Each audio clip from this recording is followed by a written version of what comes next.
All right, guys, we're back here on Southeastern 16, presented by FanDuel. SEC basketball reaction, the biggest one of the season, because Come we are on, baby. reacting to the NCAA Tournament bracket. The big reveal is here. The 2026 NCAA Tournament bracket will be revealed in about 15 to 20 minutes or so. Sean's already asking for a 15-minute rapid gut bracket. We will do our gut bracket here on this marathon stream, which again, most times goes 3 hours. We don't want to give you a time. We may go 2 hours. We may go 4 hours. I don't want to give you any anticipation one way or the other because we will be doing this year region by region previews on the channel, full Yes. previews of each region. We'll also be doing the game by game previews for every SEC team. And there's also a likelihood we will be doing previews of the game that the SEC team could play in the next round as well. So, a lot more coverage this year for the NCAA tournament. And so, yeah, we are locked in. We're ready to go. They're setting up the stage here at CBS, getting ready to make the announcements, and we're ready. Congratulations to the Hogs. Maybe the loudest, not maybe, the loudest I've ever heard Bridgestone in my 3 years going to the SEC tournament.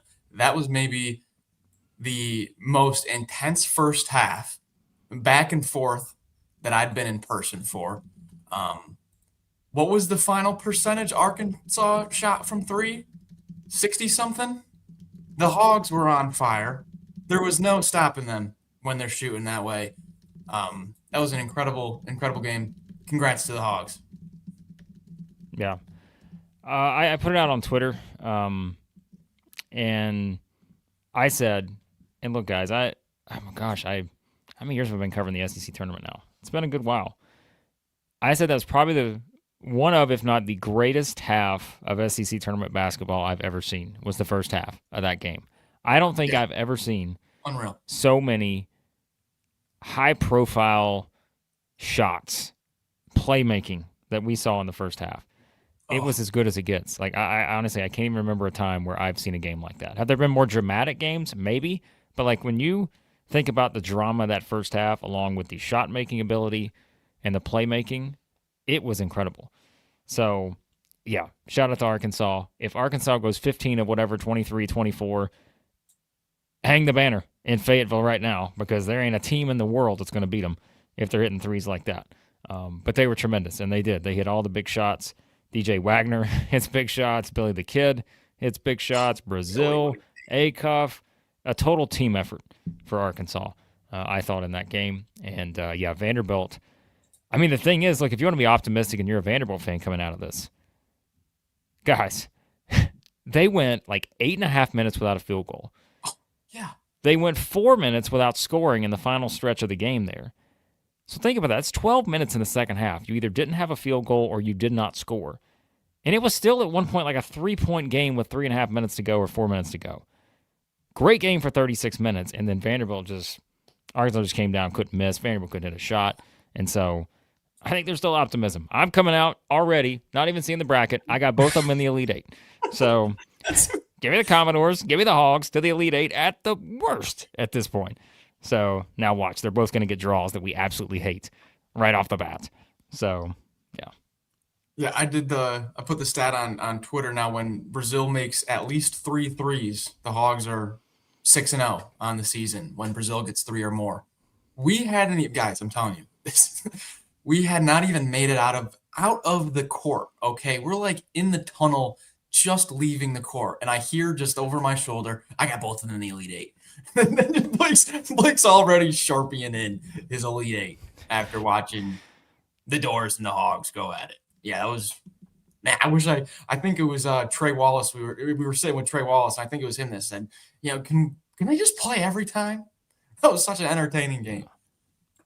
Calm down, chat. I don't fill out a bracket until I see the draw, okay? I'm not taking Guys, you're teams to just the Elite joking Eight just around. yet. Calm down. We get a little sarcastic here. We're excited. Okay? We're excited. But I got them both in the Final Four. I mean, come on. So give me Florida, Vanderbilt, Arkansas, and anybody else in the Final Four. Well, Do we'll you give guys think Arizona a bone. Throw them in there. If you think we aren't ready to overreact, my last text, Please. one of my last texts to Blake, South Florida Elite Eight. That's all we're doing is overreacting right now. Yeah. So that's it. Shout out here, Bradford. Became a member here at YouTube. We'll talk about that in the however many hours we're on tonight. We will give some shout outs to the membership as well. We appreciate you guys for doing that also. Join the members. So good stuff. Let's get some super chats in real quick. Josh. From America's Weatherman. Josh, I'm going to need your updates. I'm going to need some texts, some DMs, something, all right, on this line that's coming through tonight because I don't like it. I don't like the setup. $10 super chat. How about those Arkansas Razorbacks? Billy Goat is that guy. Brazil, the X factor that drives this team to Indy. And Acuff, that man had Vandy in the middle of a. Now, Josh, you can't be saying stuff like that, okay? You can't be saying stuff like that right now. Woo pig. All right, we appreciate the weather analogies, but come on. Give me Josh, a forecast. Should I be worried about a 6 a.m. flight? I need reassurance here, Josh. I'm leaning on you, Josh. No. Yeah, see, they do. They already got tornado warnings in Arkansas. So I don't like this line. It's one of those fully formed lines that are coming through, and I'm not a big fan of those. So all right, Josh also left $10 to say Max and Blake. Give me that hog call now, fellas. How do you know we weren't calling the hogs at the arena? No one can prove we weren't. So. We already did it. We were surrounded by hogs today. Yeah. So we were in a hog sandwich. All right, Josh, confirm your flight. You'll be fine on the flight. So, yes, you'll be okay. Okay. Let's grab a couple other things here, and we may call the hogs depending on the draw. Hold on, we got so many chats coming in. Again, guys, I'm gonna go ahead and just let me give you a heads up. All right, we know how this goes. If you want to get in on this show tonight, it's going to have to be a super chat. And we love all of you, of course. But there's going to be so many comments coming in tonight. This is always our biggest show of the year. So drop a super chat if you can, and we'll make sure we get to it at some point. May not get to it right away, but we will get to it at some point. 9-time champions here with a $2 super chat. Where will the first Southeastern 16 billboard be located? Well, I mean, you got some options here. You know, you got options. We could pick somewhere. I thought about a billboard. Oh, I've thought about a billboard many times. Yeah, so many times. We'll figure it out. All right, Zach with $2 super chat. TJ Power, SEC team is going to be calling for sure. Yeah, we were watching that.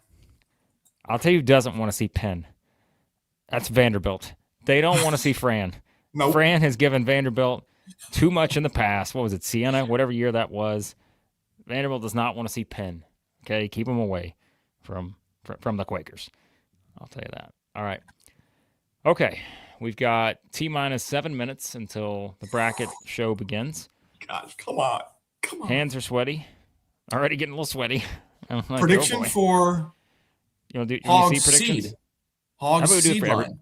Everybody. Let's do everybody. Florida. Oh, we should do really. Let's go. Rapid fire. Florida. 1. Alabama. I'm going to go 4. Vanderbilt. 4. Arkansas. Should be 4. The committee, I think, will be a 5. Should be 4, though. Should be 4. I think they'll do 5, though. I'm going to go 4. Should be a 4. I'm going to go 4. I'm going to say the SEC gets some love here, but I'm going to go 4. Nice. But it won't be because of this championship game like some people think. All right? It's because the committee is going to value the SEC. That's what I'm going for. Okay. Who's next? Tennessee. 6. Kentucky. That's the toughest one. They're the toughest one. Guess I'll just go with what the brackets have right now and say 7. I'm going to go with a 6 for the Cats. Georgia. Oh, you are? Okay. Yeah. Georgia. I'm going to go 9. Ooh, that would scare me. But since I'm being the optimist on the seed so far, I'm going to pick Georgia as an 8. I have like one behind. But if they're a 9 in that first bracket with Duke, shut it down. Who's next? A&M.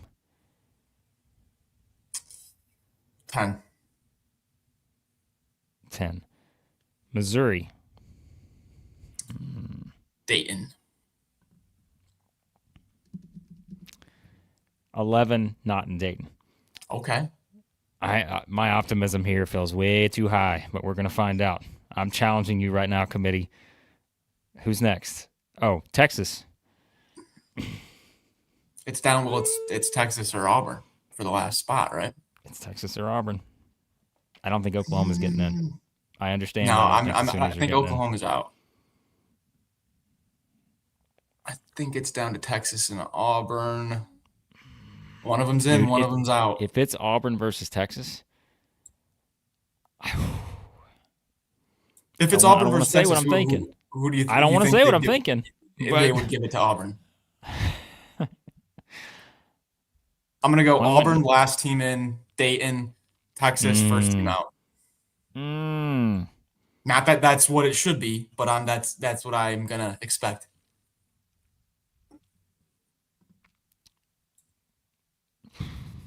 Here's where my optimism goes south. I got Auburn and Texas both out. Ooh, because I told you today there is going to be a wild card team that gets into this thing that everyone is just throwing out. Okay? Telling you right now, don't be surprised. Don't be surprised if the Indiana Hoosiers somehow get a nod here. Don't be surprised. Or the Aztecs, potentially? It's the Big Ten effect. It's the Big Ten effect, okay? I don't think it's going to happen, but we've seen this before. We've seen it before, okay? There's always that one team that shocks everybody. There's always one. There's always one. I'm not saying it's going to happen. I'm just, whoa. Yes! There's always one. Hang on a second. Well, hold on a second here. Yes! Wait a minute. The resident Big Ten expert has come into the show. Watch the chat here. What? Watch the reaction from the chat. Look at this. Watch the reaction. Just wait for the chats. Just wait. Look, here it goes. Look at this. Look at this. Look at the chat.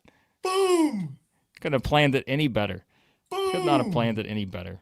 So this is how you know it's the biggest day of the year here at Southeastern 16. Some early onions.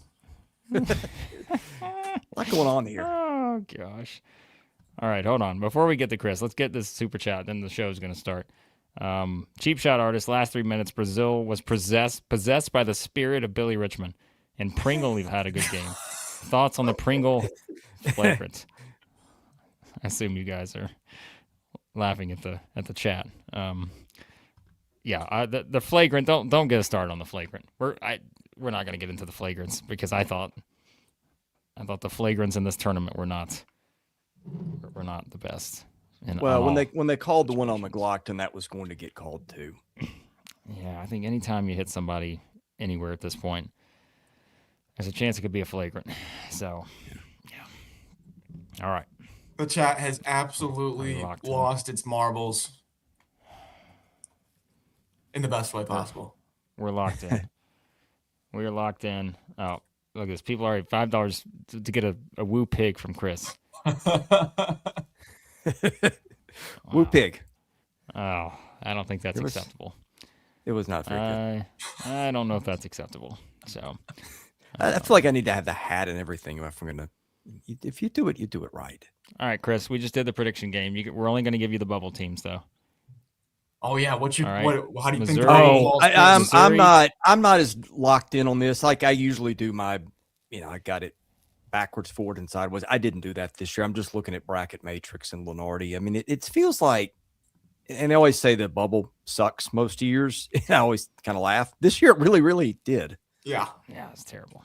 Yeah. Okay, Chris, what do you think happens, or what would you be most surprised of between like the four of, Missouri, Auburn, Texas, Oklahoma? I mean, Missouri's got to be in, right? Okay, yep.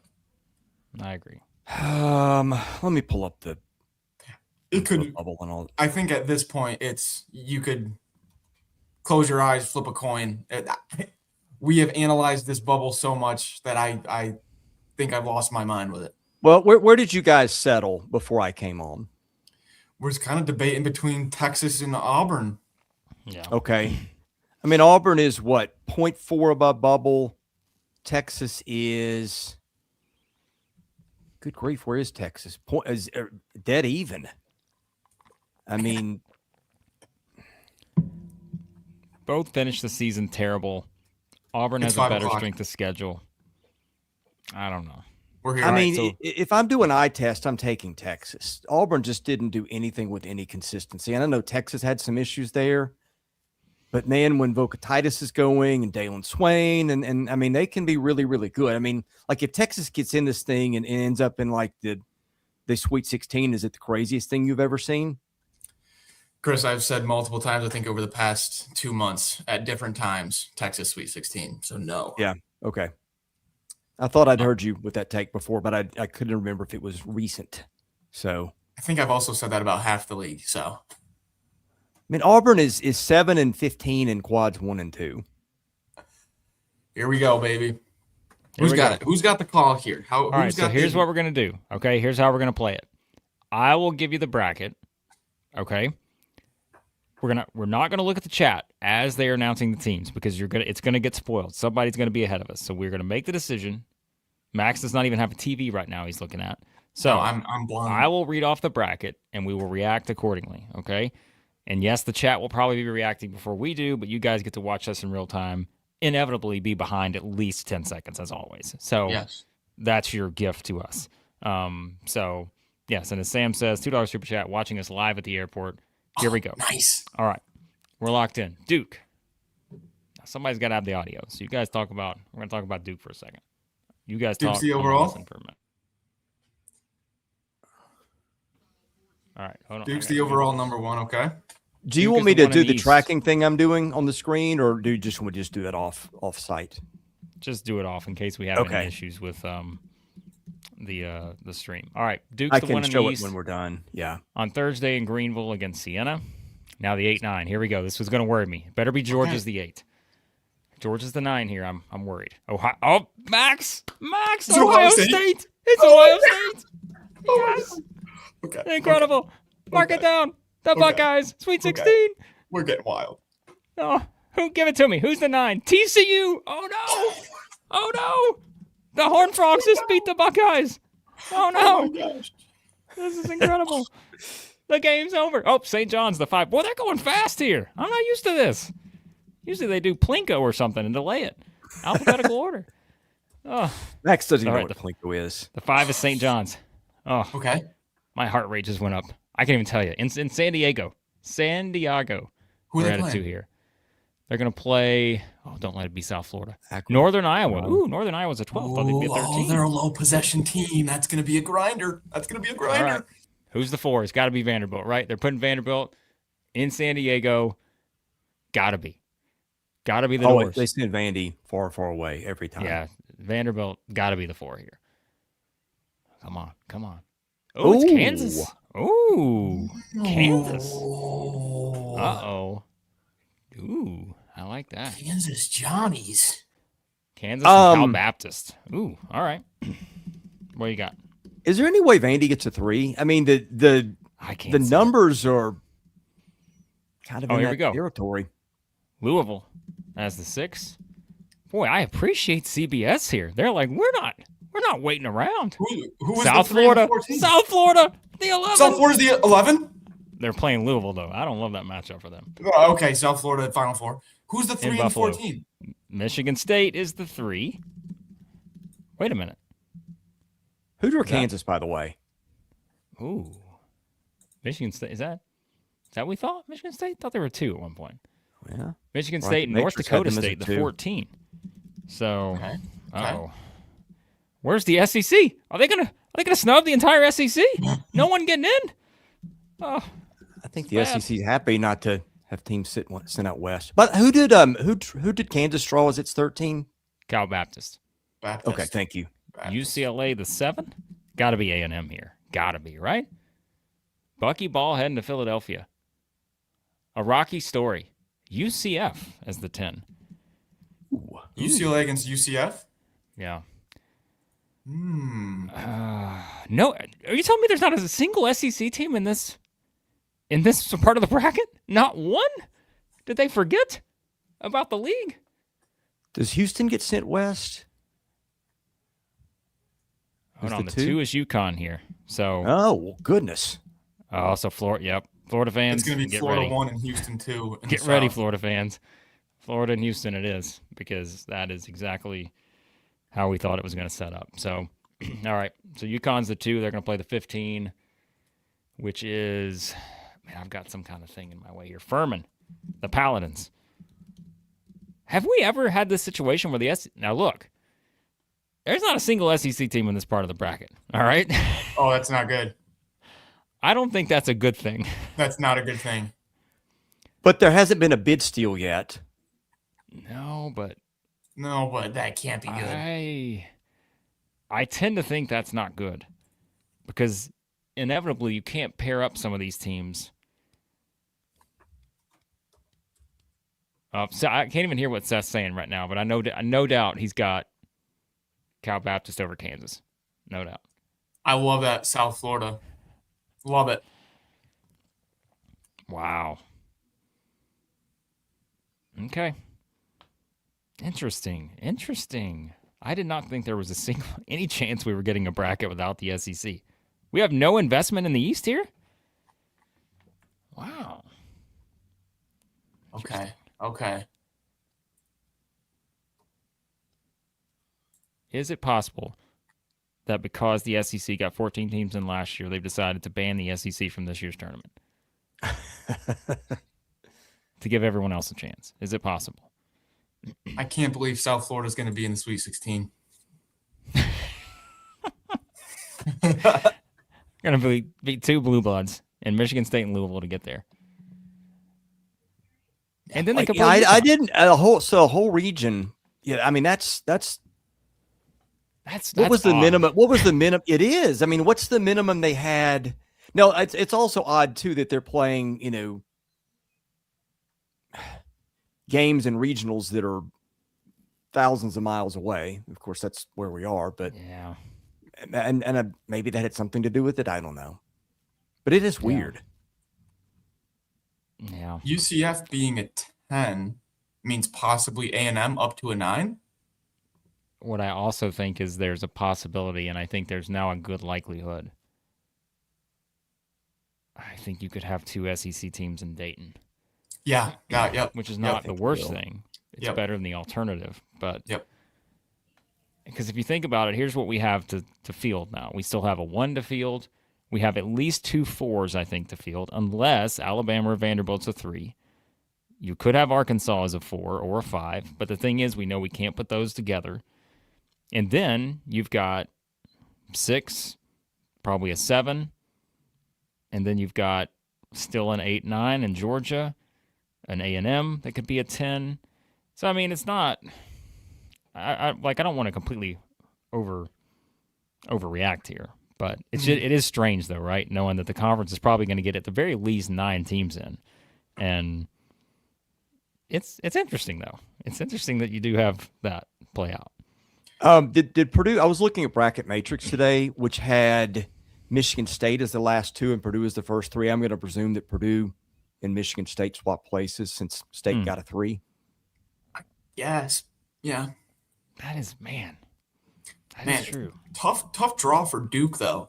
You got to play Ohio State or TCU in round 2, who are very capable of playing up to that level. Then you get either St. John's or Kansas, Rick Pitino or Self. Jeez.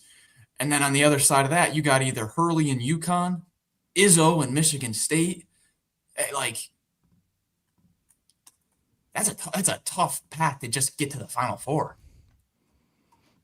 Yeah, we're going to come back to this East here in a little bit. I think there could be some chaos here. Like, you got a lot of those big names, UConn, Michigan State, Kansas, St. John's, Duke, but you look at the way some of these other teams around them are playing, like you said, Ohio State, TCU, South Florida.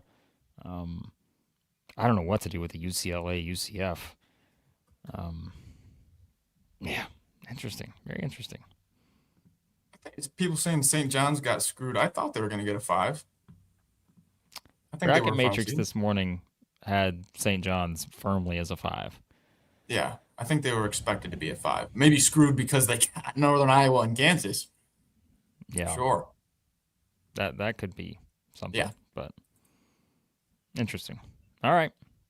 Well, the SEC, the story of the bracket reveal so far, the SEC shutout through one region. Will it hold? Will it hold? Now, look, what if we go through this next bracket and there's no SEC teams? What are we going to do?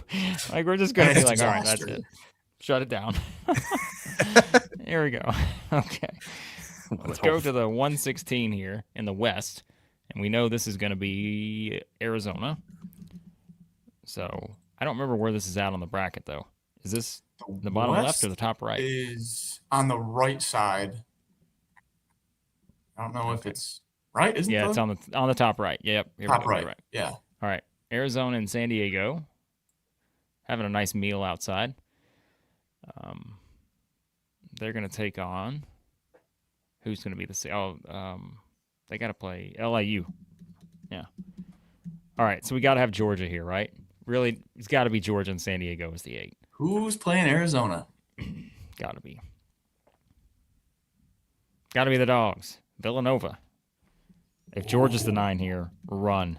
Missouri fans, Texas fans, Auburn fans, Oklahoma fans, Utah State, still not an SEC team on the board. It's Villanova, 5-12. Utah State. Dude, if they send Arkansas out west as the 5 here against Arizona, you think Arkansas fans are going to be happy about that? I don't think so. Who's it going to be? In Portland, it is. I'm not looking at the chat. Wisconsin. Oh, there goes my pick. Oh, man. No. What'd they get? 5? Oh, 5. So who's going to be the 4? It's got to be an SEC team that's going to get it. Wisconsin, High Point. Okay. This has got to be either Alabama or Vanderbilt as the 4 in Portland. Alabama or Vanderbilt. Give me Alabama against Wisconsin in the second round. If it's Vanderbilt, I don't like the draw already with a Wisconsin second round game potentially. Don't give me the first SEC team, and I already hate the matchup. And it's going to be Who's the 12 playing St. John? High Point. High Point. High Point got the 12? Number 4 is Arkansas. Oh my gosh. Oh, dear. Wow. Oh. Now there's a bracket right there. Arkansas against Hawaii. Uh-oh. The no-help defense. Oh, no. The no-help defense for the Rainbow. Oh, no. So Alabama 5 then, right? I don't know. I would think 6 so. here. BYU is the 6. I got the 11. Oh, here we go. It's got to be a play-in, right? Got to have a play-in here. Please give me a play-in. Arkansas, Wisconsin, second round. Maybe a little Texas and someone here.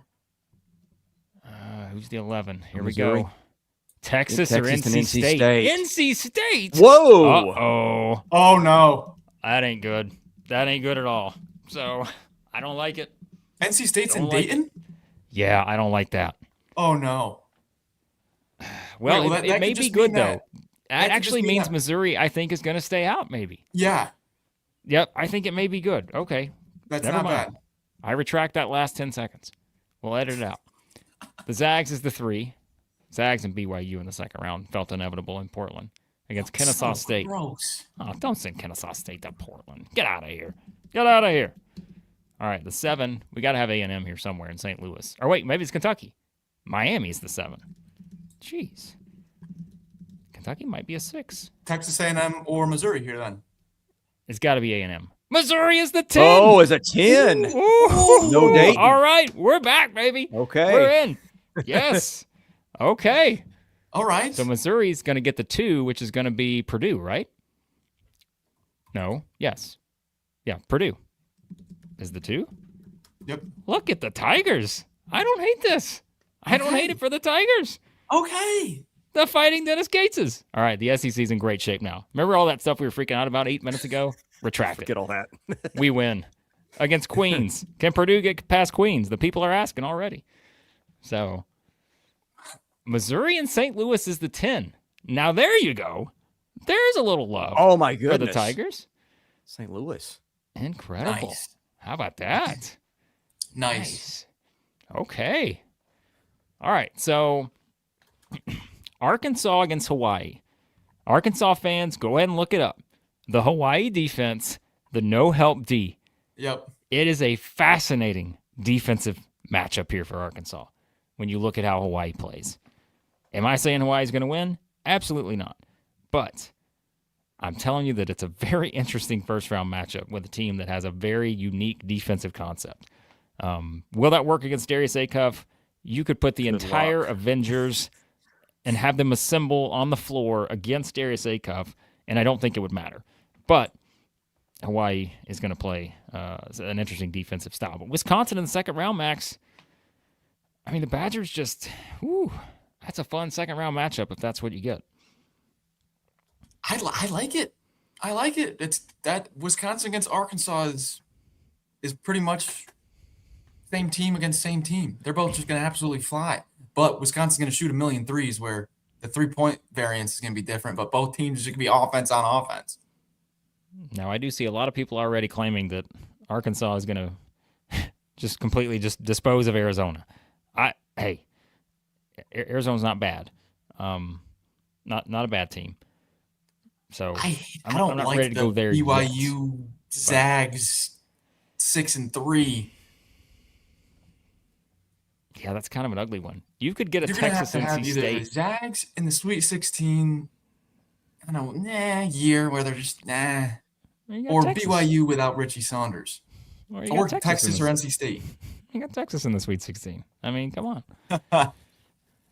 Okay, I'm looking at bracket matrix and kind of tracking this. Okay, and so we've got 2 1s left, 2 2s left, and 2 3s on the board. We've got 3 of their 4s, but only 1 of their 5s left, which means that if they're close, either Virginia, Vandy, or Bama gets moved down to a 5 seed.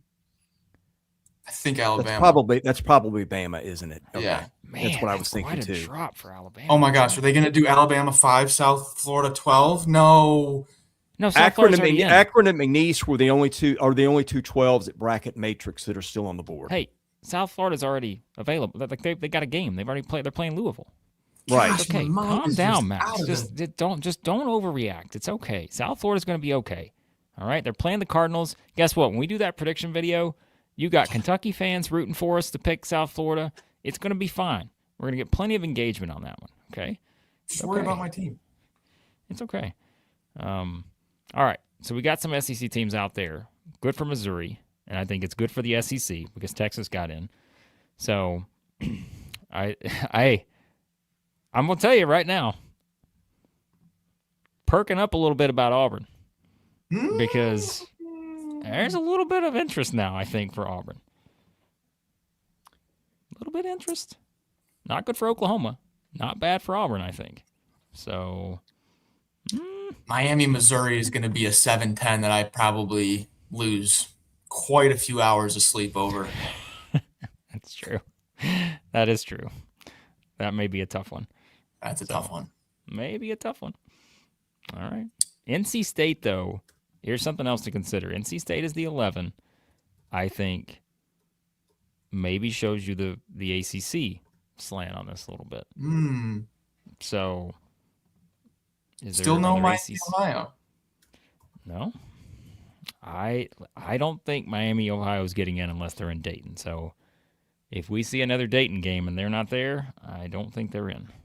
See, I don't know if we know that yet. I'm looking again. I'm following what bracket matrix had. There's not been a bid steal per what bracket matrix had yet. Still waiting on that bid steal. NC State though would have to be the biggest.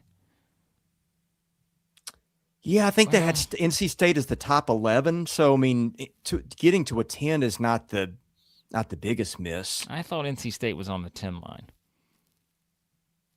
Could be.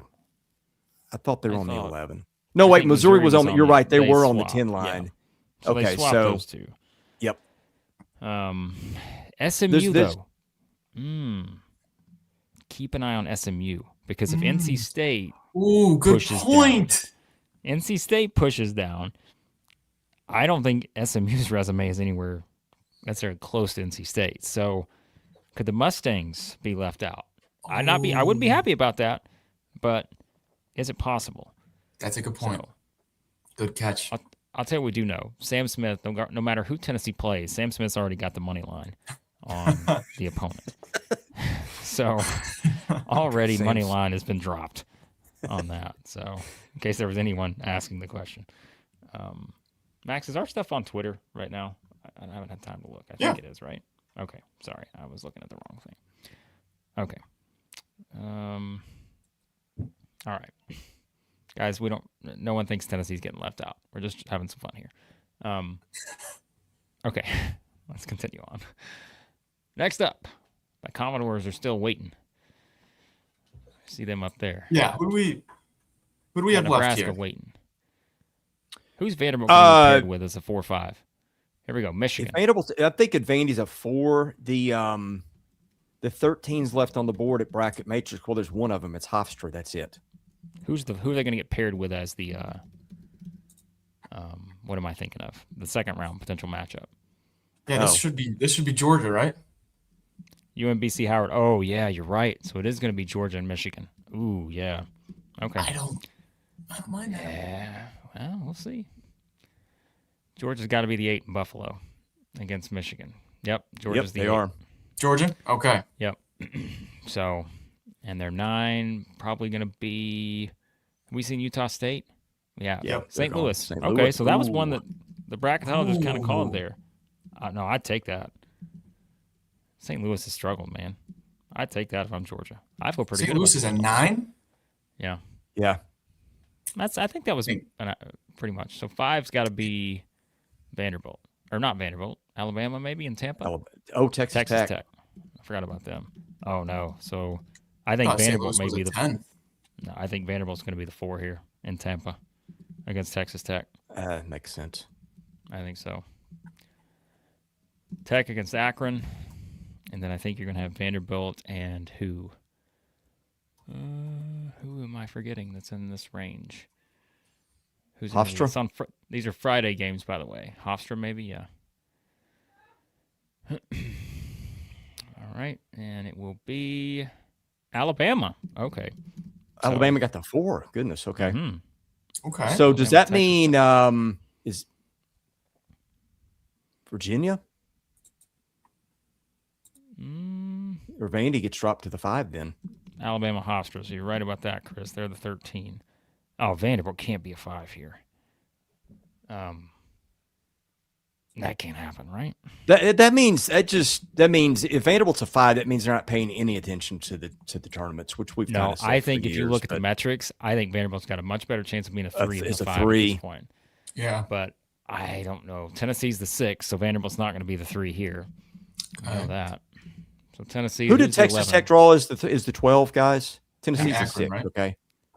Tennessee versus Miami of Ohio or SMU. That's the 11. Bye Auburn. That's it. Wow. So, there you have it. Auburn's out. Auburn's out, and Auburn and Oklahoma. Out. Yeah, I didn't think Oklahoma had much of a chance. Yeah, that seals it for Auburn. They're out. SMU though, I would have taken Auburn over SMU. I know that's a surprise, but it's a big surprise. I know. Virginia's the 3, so there you go. So Vanderbilt's going to be a 4 in the with who? Who's Vanderbilt? Wait a minute. Hold on. Could Vandy be a 3? Wait, Vanderbilt's going to be the 4 with Florida? We haven't seen Illinois or Nebraska yet. That ain't going to happen. So Vanderbilt might be a 3. Consider that. I mean, the metrics are there, I think. Kentucky, the 7 in St. Louis. I don't think that's a surprise. I went with the 6, but I thought maybe that was optimistic. Kentucky, Santa Clara. So we did get the matchup we thought we'd get. So Kentucky's going to be with the 2, which will be, who am I forgetting? Iowa State. Iowa State. Kentucky, Iowa State. So good job, bracketologists. Most people had that. And in St. Louis, who is Iowa State going to play is the question. It is Iowa State. Santa Clara. I could have been worse. I like it. A lot of professional bracketologists in the chat talking about the Commodores. Tennessee State. All okay. Right. Just around the block there you from go. us. Man, I'm surprised St. Louis got a 9. Mr. S had St. Louis as the last 10, like almost being an 11 today in his final thing. All right, let's clean this up real quick because I think we do react live here, folks. This isn't the clean part of the show. You just got to understand we're reacting live in real time. But Georgia's the 8 here in the Midwest against St. Louis the 9. You've got Alabama's the 4 against Hofstra the 13. Tennessee's the 6 playing the winner of Miami of Ohio and SMU. And then you've got Kentucky's the 7 playing Santa Clara. So that is your Midwest bracket. Thursday game for Georgia. Friday game for Alabama and Tampa. Georgia's in Buffalo, by the way. Let me get the days for the other 2 games here real quick with Tennessee and Kentucky. They'll get to that shortly. Who did Philly. Texas Tech draw? Is it's 12? Akron. Tennessee's going to play on Friday. Kentucky's going to play on Friday. Tennessee and Philly, Kentucky and St. Louis. So there you go. Okay, I got here's where I think we may be headed, guys. You're looking at, is Howard already in? Yeah. Okay, then you're looking at Florida's getting the winner, Lehigh and Prairie View. Vanderbilt is probably looking at McNeese State, Troy, or Penn. And please, A&M is looking at Clemson, St. Mary's, and North Carolina. Okay, but here's the storyline too that's developing. Vanderbilt's going to be the 4 with Florida. Wow, what? Let's look at 3. But who are they going to jump? A team still on the board: Houston, Illinois, Nebraska. Nebraska. Jump Nebraska. You think so? Maybe. I don't know. I'm not convinced, but we'll find out. Alabama Hofstra is going to be a fun game. LeBaron Philon against Cruz Davis. Two of the better guards in the country. Yeah, we're going to find out. So, all right. Let's grab a couple super chats here while we got a commercial break. Again, if you guys want to get in on your chats, make sure to leave a super chat. It's the only way we're going to get to it right now. So, okay, where are we at? Quinn's got a $5 super chat. Not mad, just funny that they took Texas and SMU overs.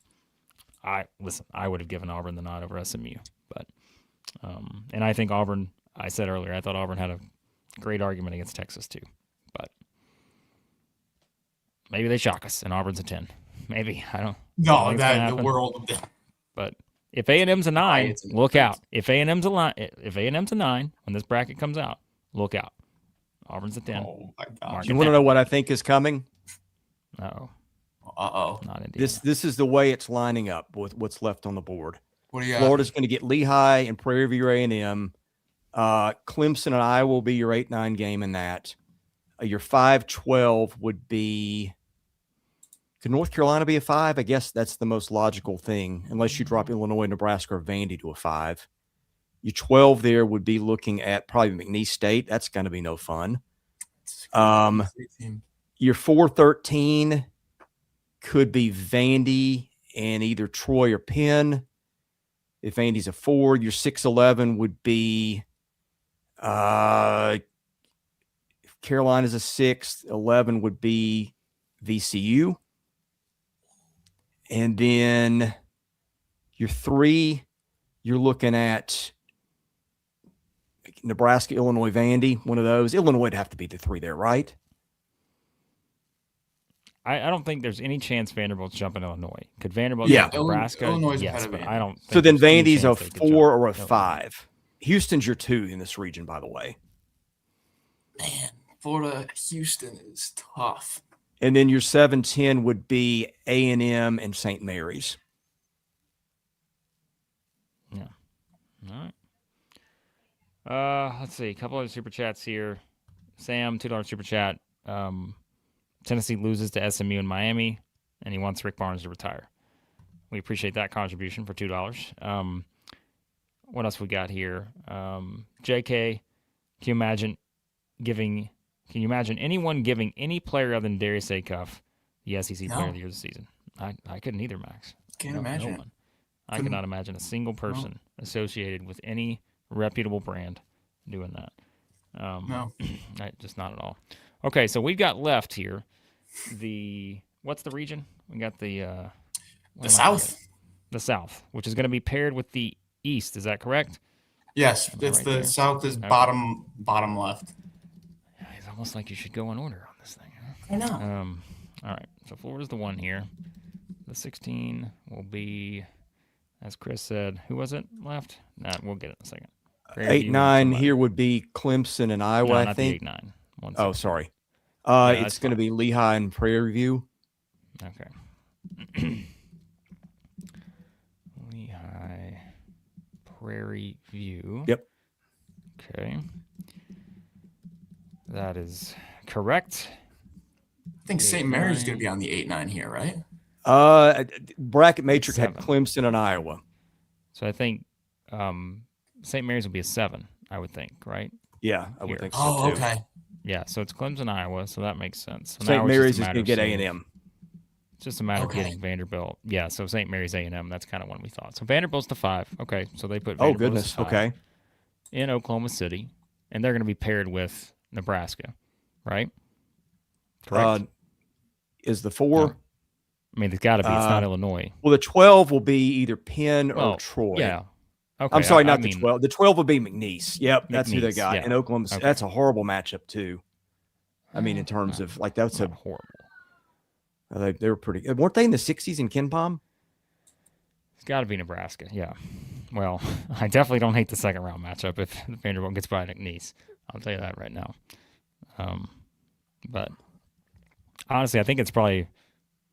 I mean, look, if you're Vanderbilt and you're drawing in Florida's region here, Vandy's got. There's going to be Troy Yeah. here, I guess, or Penn. Troy. it's Okay. Troy. So Did Penn get dropped to a 14 then? Or I wish mean, Vanderbilt did and move to Florida could have stayed 13? away from each other. I'll tell you that. But Or Penn must be the 12. No, we've No. already gone through the 12. Okay. No, Penn won't be. What's 12. left? 11, 10, and 15, and 14. all right, so North Carolina's the 6. Okay, Penn will be the 14. That's right. And North Carolina and Greenville as the 6. We'll play VCU, so that was obvious. Ooh. All right, so yeah, Auburn's Raptors got officially that one. Three's going to be Illinois.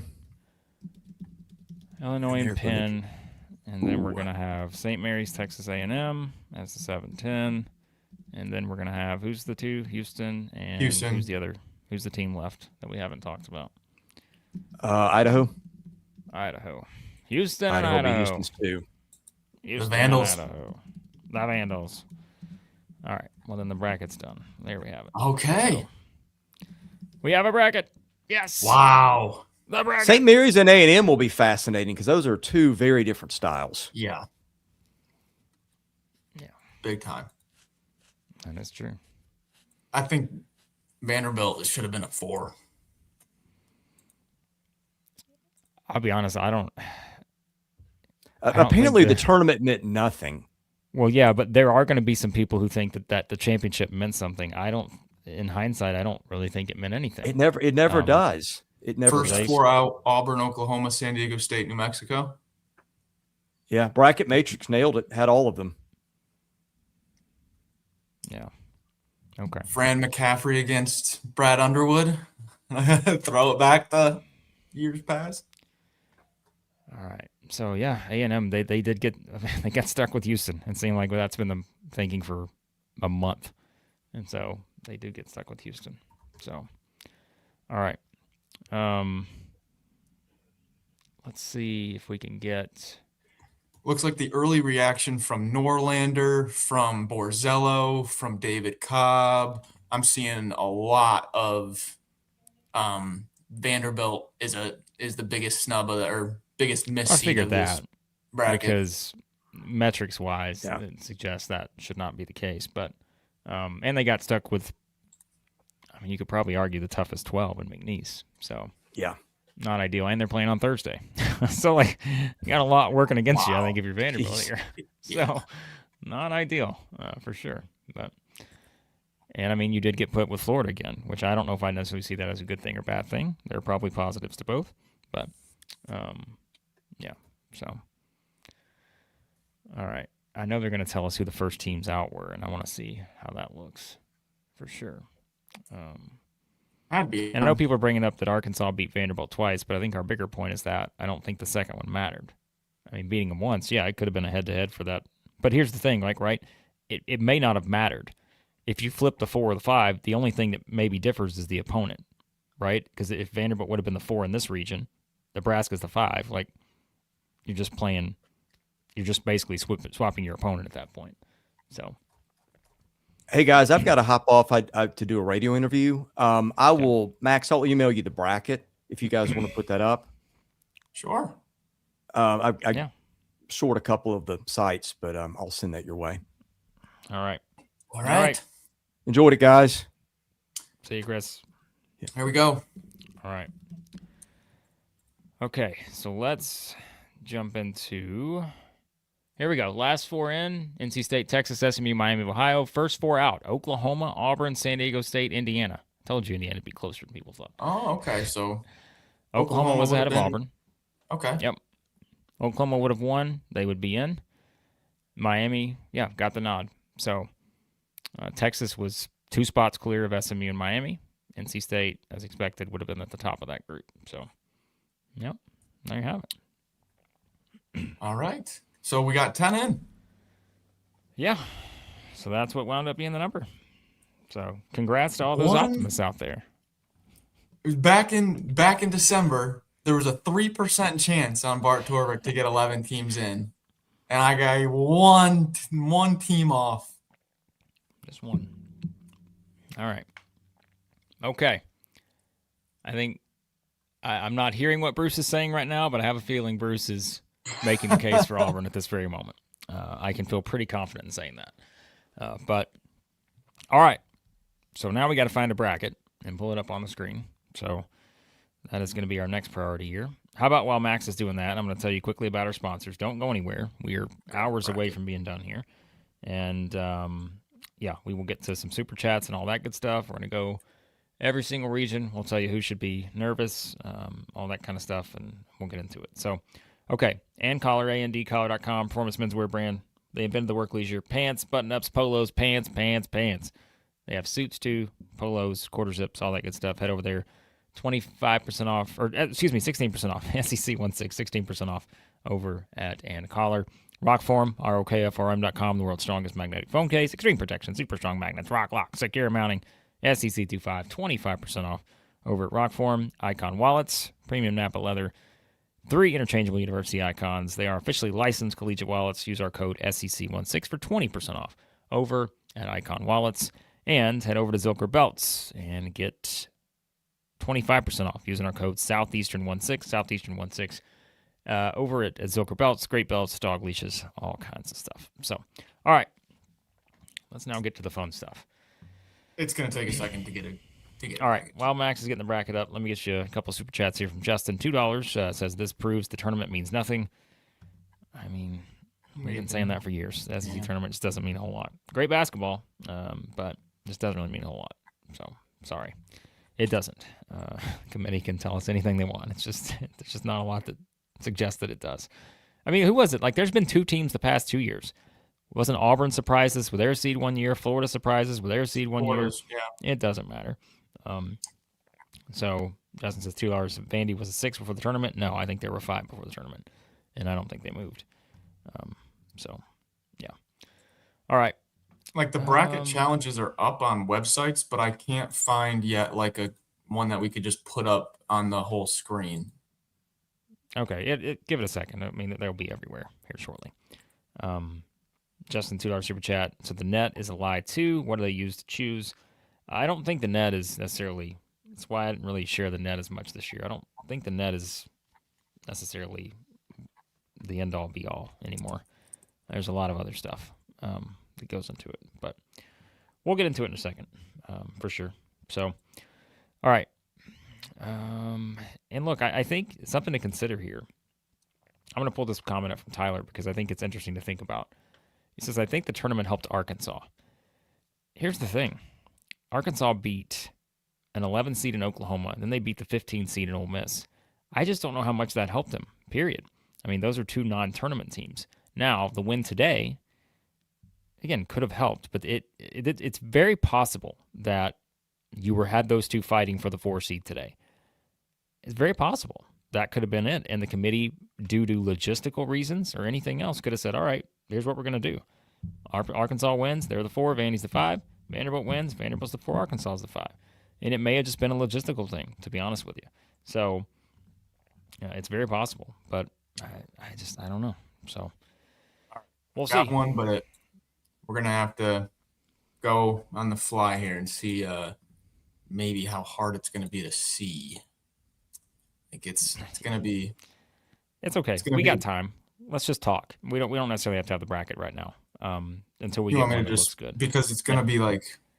Until we have a bracket that looks good, don't put it up. It's fine. Yeah. Yeah, we're gonna need like a like an outlet to make a nice graphic with bigger. Yeah. We need a bigger wording and stuff. So, yeah, for sure. All right. Okay. Yeah, at this point, we're going to have to monitor Twitter for any quotes and stuff because I don't have the volume on because we're doing a show. So, all right. Any other thoughts here as we start to jump into this stuff? Where do you want to go? Yeah, I mean, geez, it's just all right. Time to reset here. Little reset. Little hour. We're 1 hour in to the show. Roll up the sleeves. Take another swig of Diet Dr. Pepper. I'll reset. All right. 10 teams in. Initial reaction. Vandy screwed most of all. Love Kentucky's draw against Santa Clara, having Santa Clara travel across the country. A&M St. Mary's, matchup of styles. Vandy McNeese, not a great matchup, but I mean, geez, Vandy's what are they, 12th in Ken Palm? McNeese is 68th, so still really good. Really good. Hey, you talk for a minute. I'm going to listen to the committee chair and see what he has to say here for a second. So you got it. I mean, Vandy is by far in the analytics, the highest ranked non-top 4 seed. So I know it'll be tough to get by McNeese, but if you do want to take a 5 to go on a run, them or St. John's would be the 2 highest analytical 5s. Elsewhere for the SEC, well, I guess Florida's right up there. Clemson and Iowa. Clemson lost one of their key bigs. They had him, good Brad Brownell coach team can always cause a little trouble in March, but without Carter Welling, it's going to be tough. Iowa, they can slow it down into the half court and make it just a possession versus possession game. But I mean, they've got multiple games against Michigan State, against Michigan. They're no stranger to imposing front courts. I would not want to be drawing Ben McCollum in the second round, but still, I think the matchup is there for the Gators. Put Boogie Fland on Bennett Sturts and use the size. Love drawing Nebraska as the 4 for Florida. Hate drawing Houston or Illinois as the 3 in the South. But moving on up, obviously we have none in the East. In the West, Arkansas, Hawaii. Hawaii they force you into tough contested 2s, one-on-one 2s. I don't think any team in the country can make more tough contested 2s than Acuff, Billy, Malik. I think it's a tough matchup for most teams, but not Arkansas. I kind of like it. And then if Wisconsin beats High Point, first to 120 in that game. Texas, NC State against BYU. We'll see. I think the committee is trying to set up a little old WCC rivalry there and get another BYU against the Zags. I don't think they've played in the past few years. Grew up on that rivalry. All right. And then Miami. Quickly, oh, yep. Go ahead. Before you continue. So Miami was not the last team in the field. VCU would have been left out if they lost. And now Bruce is asking about what metrics decided against the bubble teams. I'll be back. Sure. While you're doing that, I was talking about Miami, Missouri. I mean, that's very similar styles. You got Miami with Uday and Renault. They use their size very well. Mizzou, obviously, as we know, guys. Mark Mitchell, Pierce, Phillips. Phillips is going to have to stay out of foul trouble in a game like that. How well does Miami force turnovers, though, will be a big question. And they're pretty decent. They're 82nd in the nation on the full season. They were 4th in the ACC defensively in forcing turnovers, but they were also one of the worst teams in taking care of the ball in the ACC. So maybe kind of similar styles there in Miami, Missouri. I really like Jai Lucas. And Purdue, we were both fully off the Purdue train 2 weeks ago, but they've seemed to figure out this defense, and they're playing pretty dang well. I'll be honest though, guys, that bottom quadrant of the West, where it's BYU, Zags, Miami, Purdue as the higher seeds, you're going to have to put one of them in your Elite Eight. I don't want any business putting any of those teams in my Elite Eight. I think it really sets up. If Arizona can get by, whether it's Arkansas, whether it's Wisconsin, normally I would have Villanova being a tough match there, but they lost their four-man. I think Arizona might have the nicest setup in terms of just a 1 seed going to. I'm probably going to have a Arizona Final Four pick there unless I really change my mind on something. Down to the Midwest, St. Louis has been falling off an absolute cliff. I love them. Don't get me wrong. Robbie Avila in March is absolutely electric.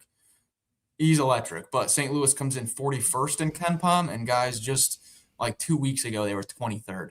Like 3 weeks ago, they were 23rd. So they've really had a tough end of the season here. I kind of like that draw for Georgia. I thought St. Louis should have been a 10. A lot of bracketologies had St. Louis as a 10. Okay.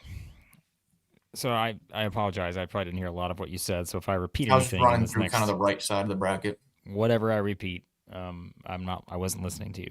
I always enjoy listening to you, but I was listening to the. What did Bruce have to say? Bruce just asked him the metrics that kind of went against the bubble teams basically, and allowed SMU and Miami and such to have the nod. I didn't love the argument because I didn't love it, but it is what it is. And I think that one of the things he was talking about, what was he talking about? Logistical stuff, like we mentioned. There was going to be inevitable kind of logistical stuff that you have to move teams around. Like, why are Texas and NC State playing again? They hate doing rematches, but they had to do it because logistically, based on the SEC, he said, where they were at in the draw, they didn't really have a choice but to put Texas against NC State, which is a rematch from Maui. So they don't like doing that, but they had to. So, yeah, I didn't really get anything else out of it, to be honest with you. I think it was just kind of asking about the obvious stuff with Caleb Wilson in North Carolina. I mean, yeah, duh. I mean, they're not going to be, I think like that's just the kind of stuff that you expect. So, all right. Chat. We're going to have close to 1,000 of you in here. And so we're going to start getting into some stuff here. And let's just jump right in because this is your show here as we react to the NCAA tournament bracket. And we will get game times and all that. Eventually that'll be posted. But those will be a little bit on that. So, all right. So what might be easier, Blake, to for the stream to do the bracket is to just do region by region. Because I think it's going to be hard to find an easy, readable, full bracket right now off the top here. Yeah, I mean we're going to do a gut bracket, but we'll get to that eventually. So, or we can get the full picture, probably. But yeah, we don't need that right now. Here, I'll try to get good stuff of each region so we can just kind of flip. I think we did that last year. I think that's what we did. All right. Okay. Let's see what else we got. Here, I'll start loading them up. Okay. While Max is doing that, again, be sure leave your super chats, all that kind of stuff, and we'll get into everything. Let's talk about the SEC teams in the East region. All right, we're done. On to the next. All right. I mean, we got nothing in the East. We're going to go out on the limb here, Blake, and say we don't get a win in the East. I think we go winless. So the SEC goes undefeated in the East. All right, the South, which is a good time to bring up Chris's $2 super chat. How are we feeling at Florida's draw? The Gators, by the way, we appreciate Chris. And, yeah, they're going to play Prairie View or Lehigh. Not a lot to get into on that matchup just yet. Clemson and Iowa, I think if you're 8-9s, you would not have been paired with Georgia, so that's an obvious one. Of your 8-9s, Max, I mean, to me, I think this is probably your maybe your best draw, because I don't think you would have wanted to be with the Ohio State TCU. I think that's the toughest 8-9. Maybe you would have been okay with Villanova, Utah State. So maybe second toughest of the 8-9s here that were available, perhaps. Yeah. McCollum's a good coach. Both are good coaches. They are. I was really high on Iowa preseason. They just don't have size. Like that's if they were to get a different. I mean, all the 1 seeds really have size, but like if Iowa was to get Duke or something, where Ngogba's hurt, it's like I don't love the way that Florida would probably be able to dominate the size. But then again, could have said that against Vanderbilt, and look at how that would happen. Iowa's going to slow the game down. I would much rather probably play Clemson than Iowa. And the reason why is because I think Iowa plays an extreme type of style. And you don't love those necessarily. 359th in average offensive possession length, 16th in effective field goal percentage, great free throw shooting team, great shooting team, period. So those are the kind of teams you don't love if it's a low possession game, right? So yeah, I would rather play Clemson because I don't think there's necessarily anything. Clemson's a good defensive team, but I don't think there's really anything I look at with Clemson that just completely stands out. They're great at preventing offensive rebounds, but I don't know. Now you want to, without Carter Welling, you want to see Clemson there. I mean, Duke just played them without Caleb Foster or Pat Ngogba and smoked them. I watched the game. It was a 12-point game, but they were dominating, absolutely dominating. You'd rather see Clemson here. Well, which inevitably leads us to who Florida could potentially play in the Sweet 16, and that's where we get into Vanderbilt. Of the 12s, if I'm looking at the 12s here, Northern Iowa, High Point, Akron. It's a pretty decent group of 12s, actually. Northern Iowa's really good. Yeah, I probably... Akron's got Mahickey from Ohio State. They've got some size. Here's the thing about McNeese. They are the number one team in the country at forcing turnovers. So the thing is, though, how many people are going to vote against having two guards like Tyler Tanner and Duke Miles holding the ball in that scenario? You know what? People are going to say the initial reaction is going to be, oh, man, McNeese, bad matchup for Vanderbilt. I think it's the opposite.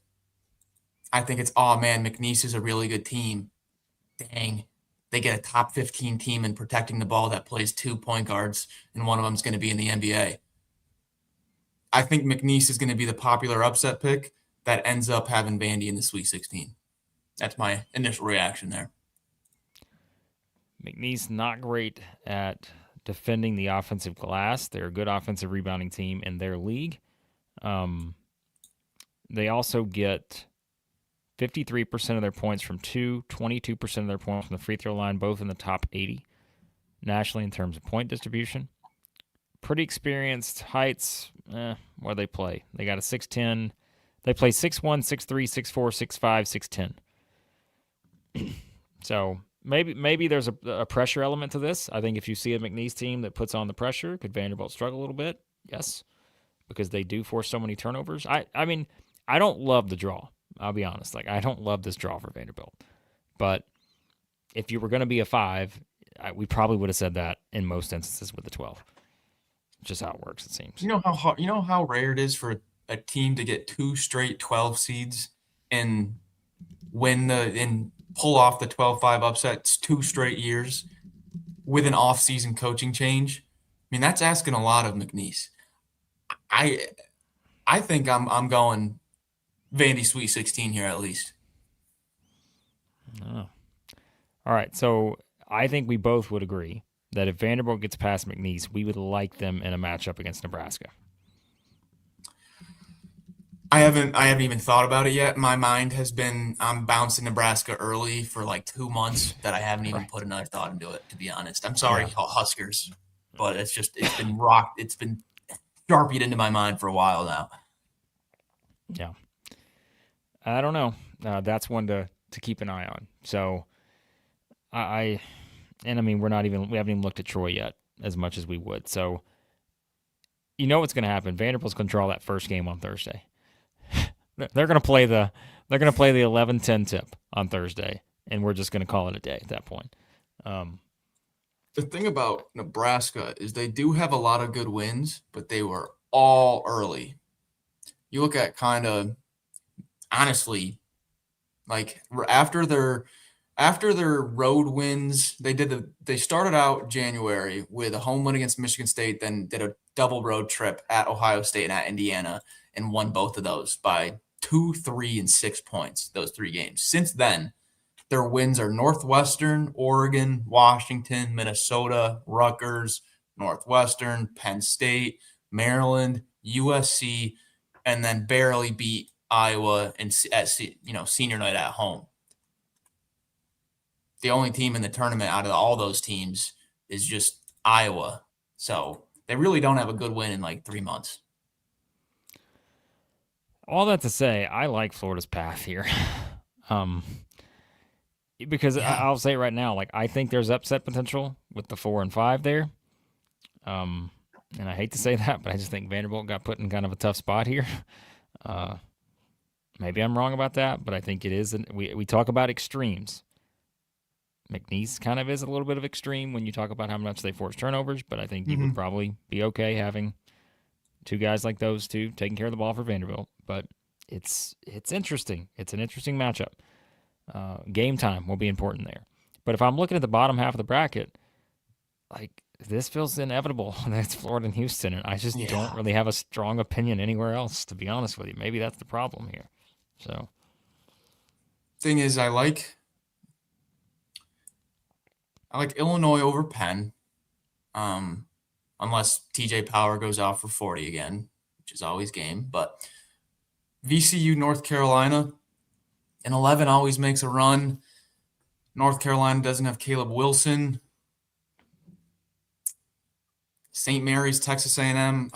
People love to fade St. Mary's in the first round. I don't know when the last time I picked St. Mary's to win their first round game. I bring that up just to say, whoever you pick in that St. Mary's Texas A&M game, that thing's such a coin flip for me in the first round. Be tough to have them going to the Sweet 16 and knocking off Houston. So you might as well just have Houston in the Sweet 16. Yeah, it's looking. I mean, I'm gonna put Florida and Houston in my Elite Eight, and I'm not gonna be able to write down who I'm gonna put in the Final Four for days. It's gonna take me a long time to try to shake that one out. I'm not a huge Illinois believer, just because I've lost so many wagers on them this year where they just can't grab a defensive rebound or get a stop, and it costs me. But they do have the number 1 offense, so they are game to make a run. I'm not completely opposed to an Illinois being in that Elite Eight, possibly. You're muted. Hold that thought for a second. We got lines. Hold on. Okay. So here we go. Texas is a 1.5 point favorite against NC State. We'll get back to each region in a minute, but let's get this in real quick. Okay. Oh my gosh. What? There he goes. I just dragged you off the screen. Sorry. Okay. Louisville 6.5 point favorite over South Florida. I'm just going to give you some random ones here. Okay. Yep.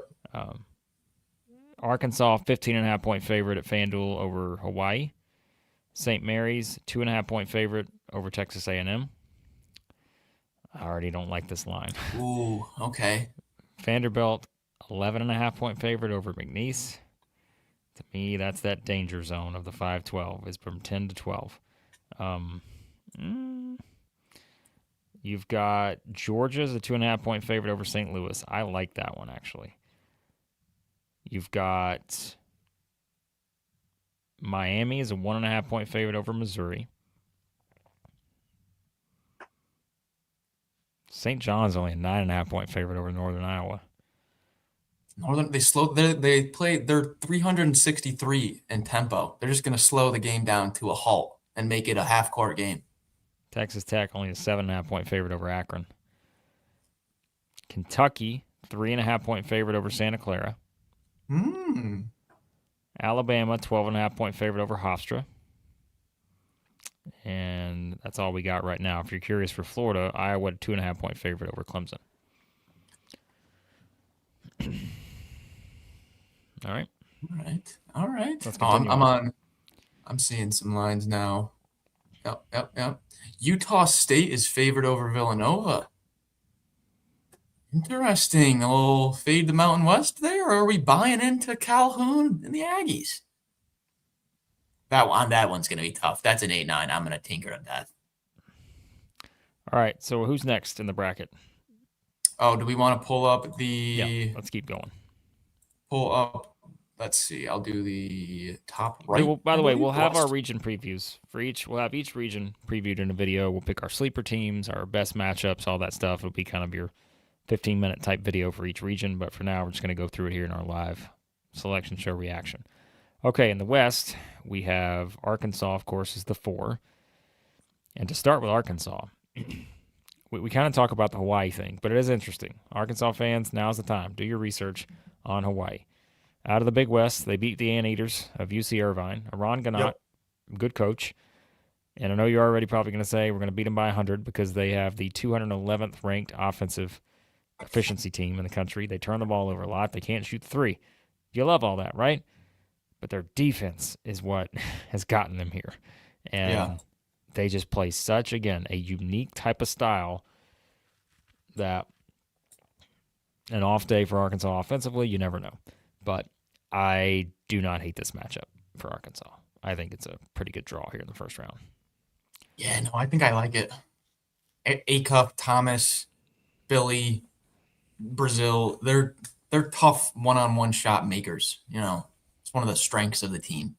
And if you were playing, if Hawaii was playing a team that's like very reliant on draw and kick threes and forcing double teams and really reliant on paint touches to cause rotations and stuff like that, then it's like, okay, this is a Hawaii team that's really not going to double, and they're not going to give you those draw and kicks.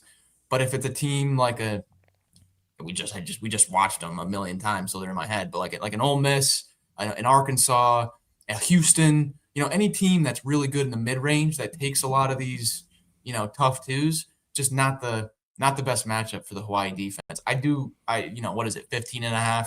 That's a pretty big spread for a 4-13, and I think it's warranted. I think that one's not a surprise to see that spread where it's at. I think it's a good draw for Arkansas. Wisconsin, if that's the 4-5, that's going to be one of the better 4-5 games out there. You guys know I've been high on Wisconsin, but I mean, this is a pretty good team, and when they shoot the ball as well as they can shoot it, they don't turn the ball over. They shoot the ball really well, and I think that's something to consider. You get them on a hot night, and remember, we pointed out, Max, recently, the absurd numbers for Wisconsin. How many made threes they've had. They hit 16 against Michigan. It wasn't enough. They shot 42% just because Michigan's Michigan, I guess. But, you look at some of their other performances, 15-39, 18-34, 17-38.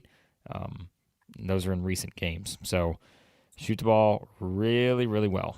I don't know. You want to talk about a guard matchup, Blake. Darius Acuff on Nick Boyd right now, first to 30 wins. These guys are playing out of their minds lately.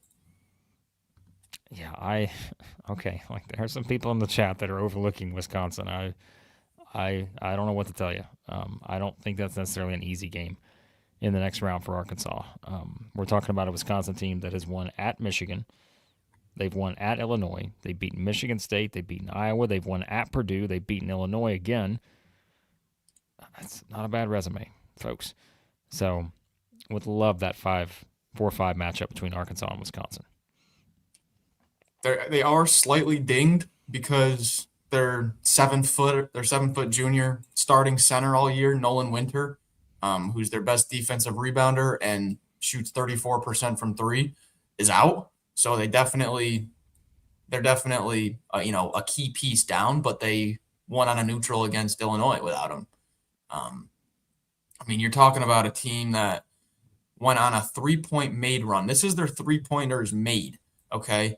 in the last, I don't know how many games, 10, 14, 17, 13, 18, 15, 10, 16.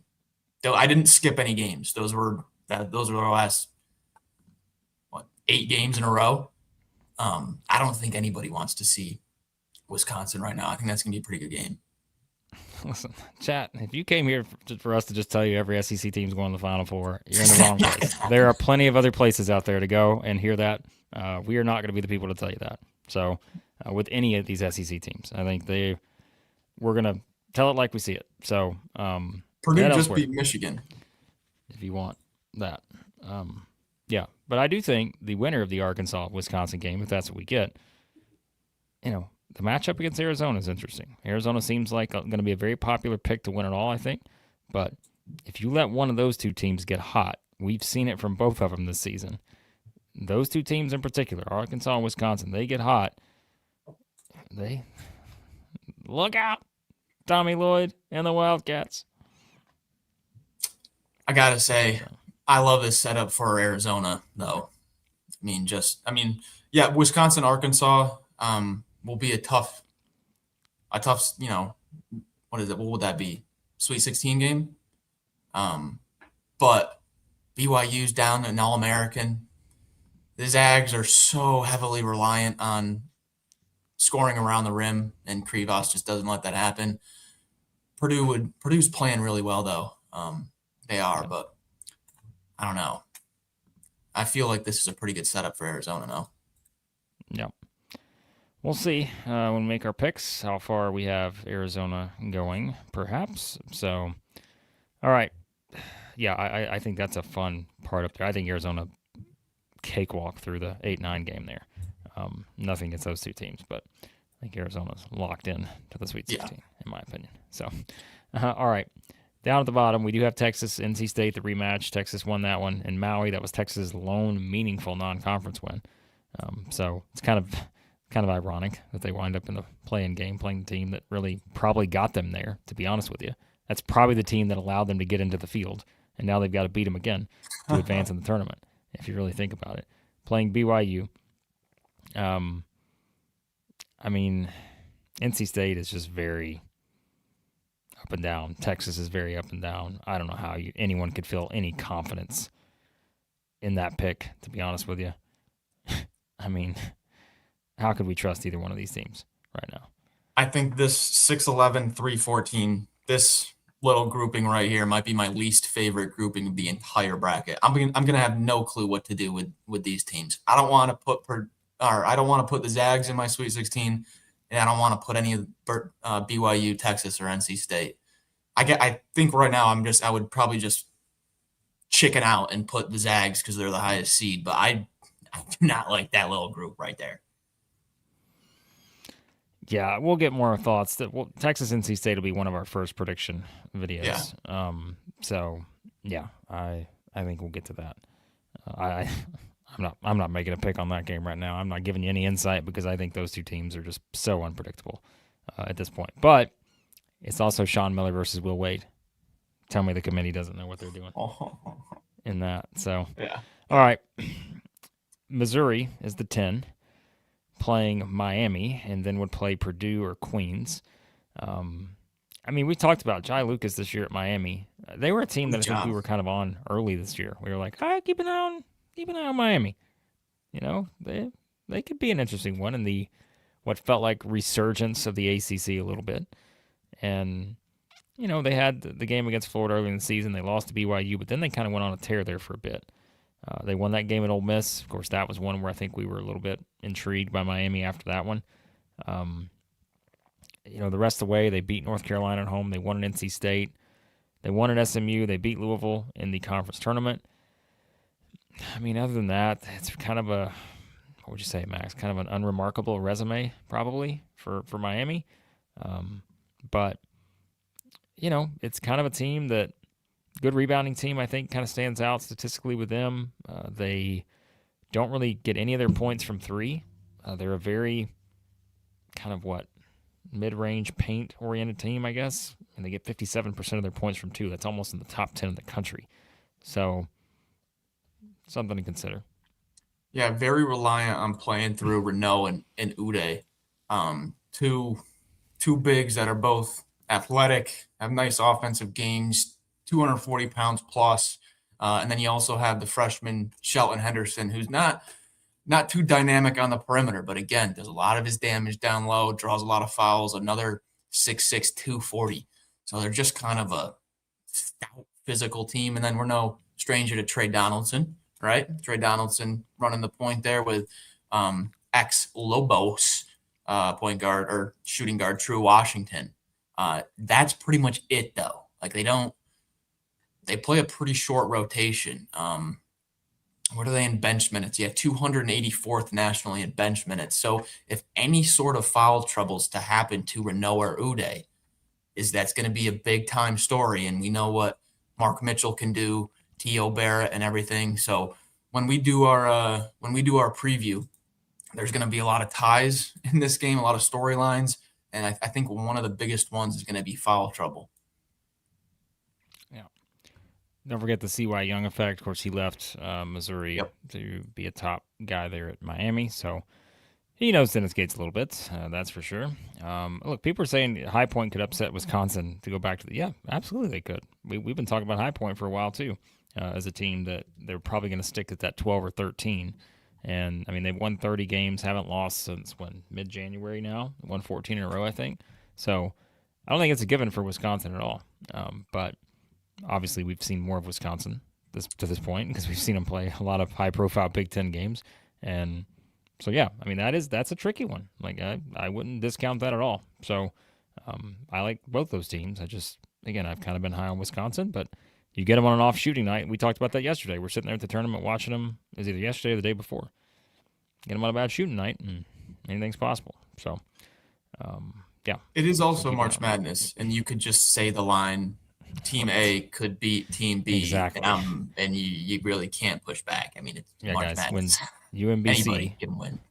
When UMBC defeated Virginia, all bets were off at that point. Okay, so anyone can push back on anything we say, and we cannot discount it. So we can't. Because no bracket shaming. We have a no bracket shaming rule here.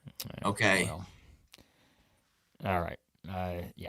So, anyways, to the Midwest. So let's go on to the Midwest. I mean, we won't get into Missouri, Purdue, but Purdue I think is beatable.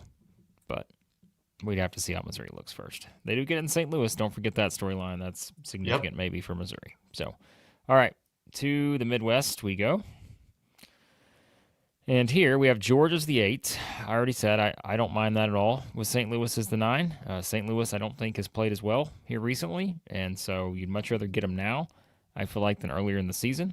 They are 28-5, but 4 of those losses have come in their past 8 games. So something to consider there with Georgia.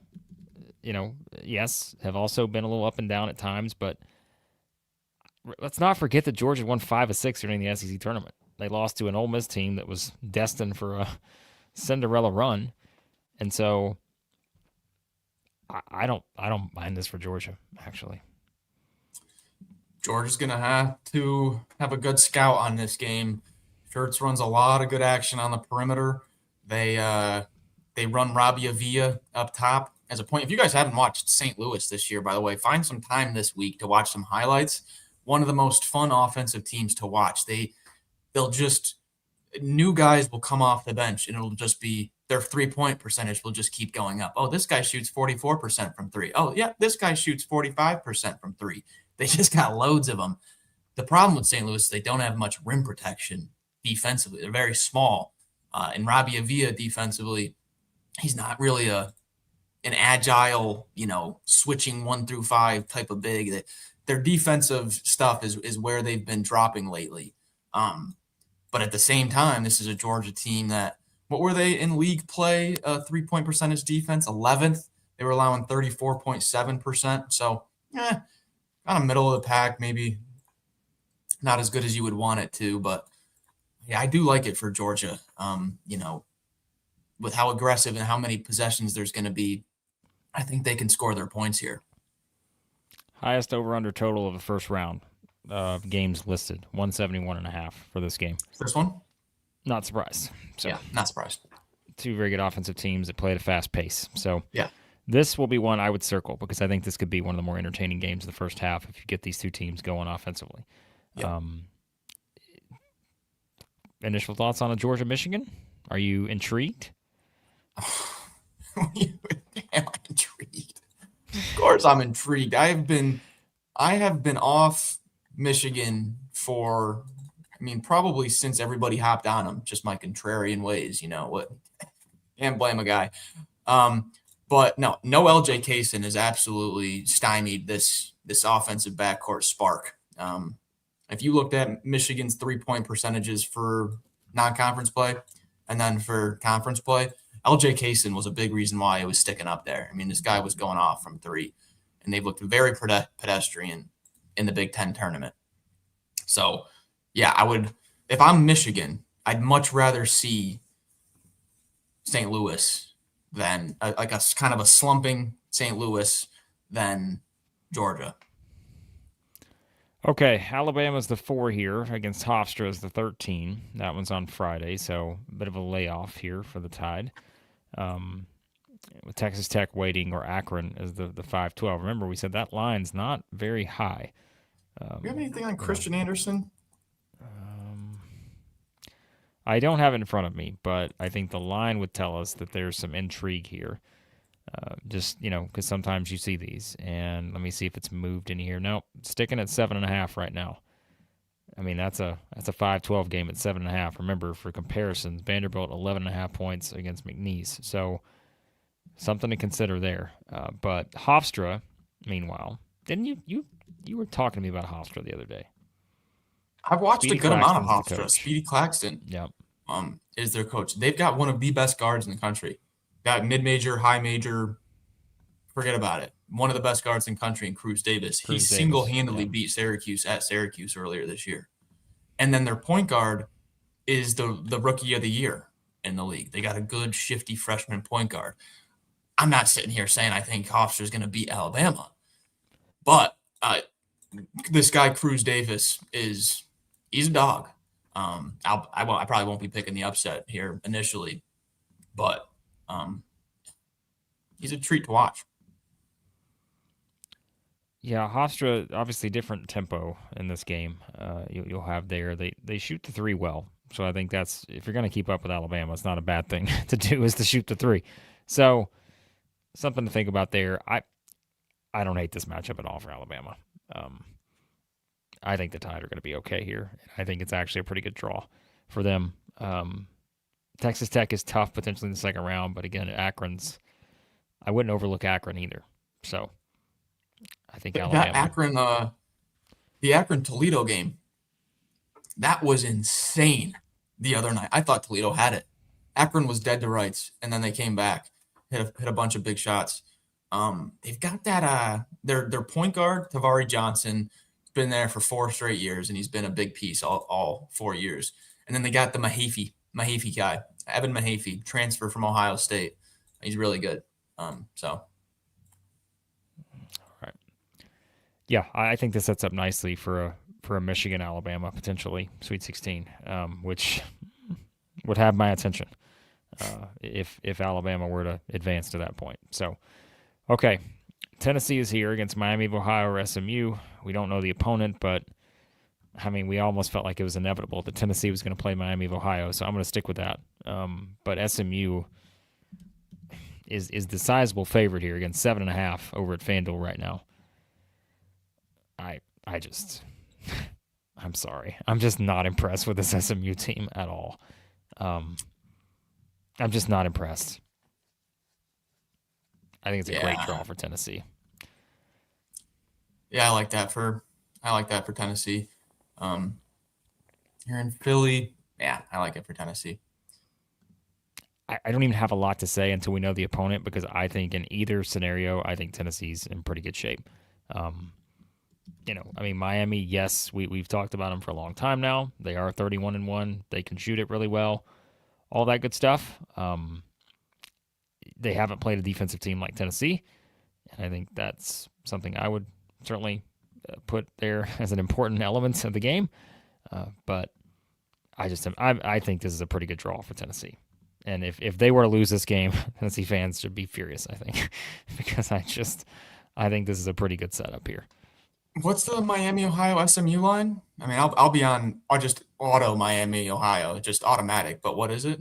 7.5. 7.5? Yeah. Yeah. And now, excuse me. That's automatic. Hold on. It's gone up now to 8.5, and it looks like it's 8.5. Yeah, it's up to 8.5. Yeah, automatic.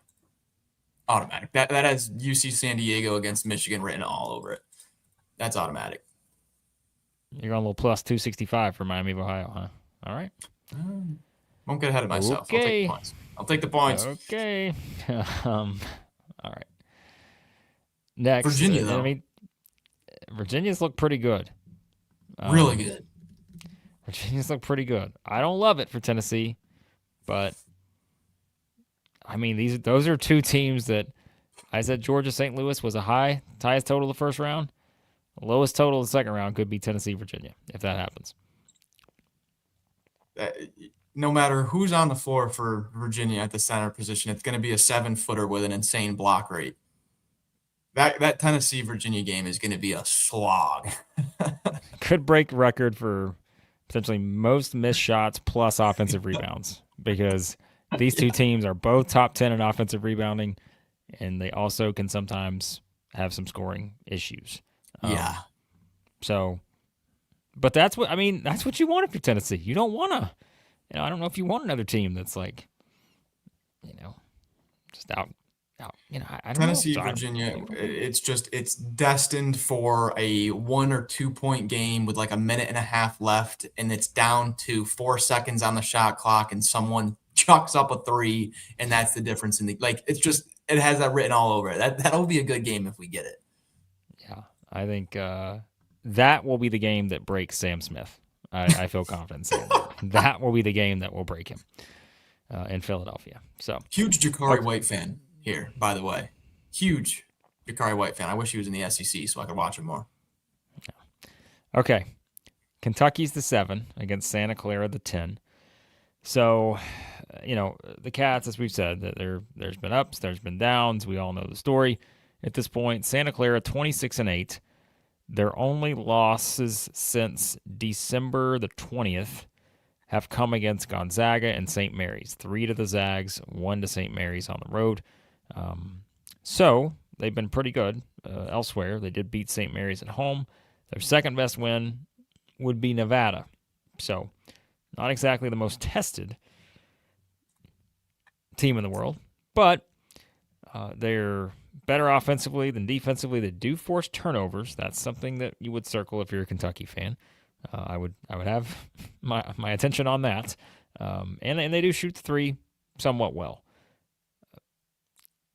But I also don't hate this for Kentucky. I'll just be honest. Like, they've got some size, but I don't hate this though for the Cats.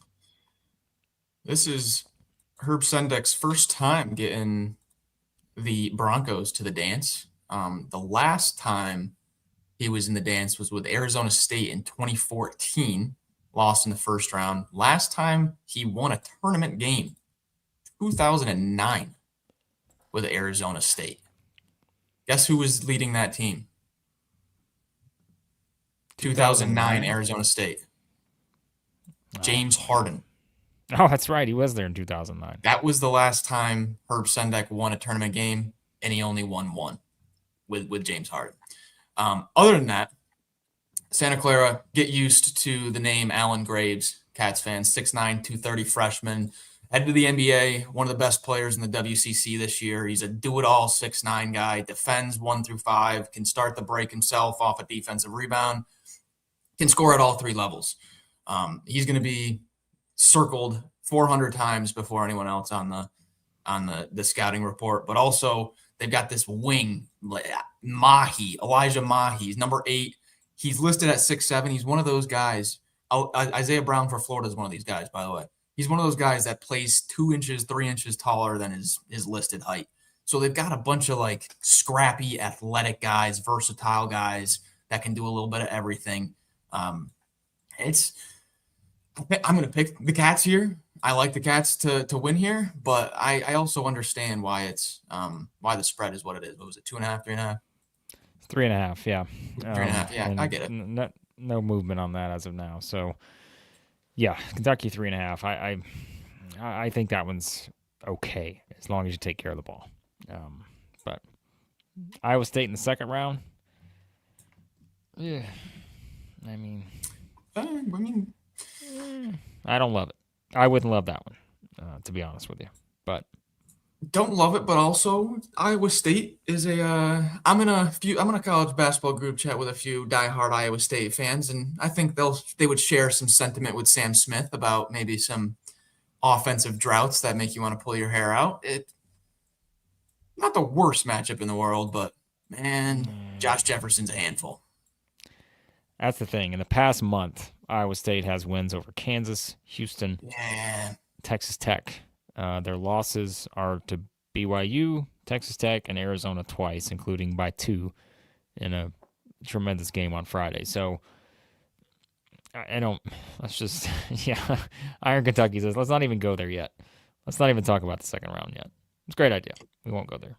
So the one thing I'm a little bit worried about is I don't think VSiN is going to have splits yet, and I will give you guys these VSiN splits as they get more and more money on them throughout the week, because these are the VSiN splits now are when you'll see like 85% of bets, 95% of money, and you're like, oh, good Lord, I need to get out of this. You will see like already South Florida, 80% of bets, 98% of money on South Florida plus 6.5. Like you'll get some crazy public money swings here in the tournament. The only thing I'm a little bit worried about with Kentucky is just everybody and their cousin Joe, who hasn't watched college basketball in 4 years, just going, who's Santa Clara? And just cats, and that scares me a little bit. Okay, let's move to the next region, which is which one? South, maybe? South? No, we already talked about South. That was it. We got the East. Oh, we did them all. That's right, because we didn't have any in the East. I keep forgetting. So we did the West, yes, Midwest, South. Pull them all up again. For some reason, I feel like I'm missing one, but maybe we've not. We've got the East here with Duke. That's right, because we didn't do. Did we do this one? There's no reason to do this one right now. We're gonna do this one in a separate video. Like we're not. Why. We'll do an East region preview, but there's no SEC teams here. So, okay, yeah. All right. Well, do you want to just give your initial thoughts on it? I mean, it's March Madness. I mean, I think I revealed this morning my text message to you about how the committee is going to force me to pick Ohio State over Duke, and the committee is testing that theory right now. But Ohio State's got to beat TCU first, and so that's interesting. I think St. John's all of a sudden become intriguing, yet they're not a huge favorite against Northern Iowa. So Vegas is trying to tell us something there, perhaps.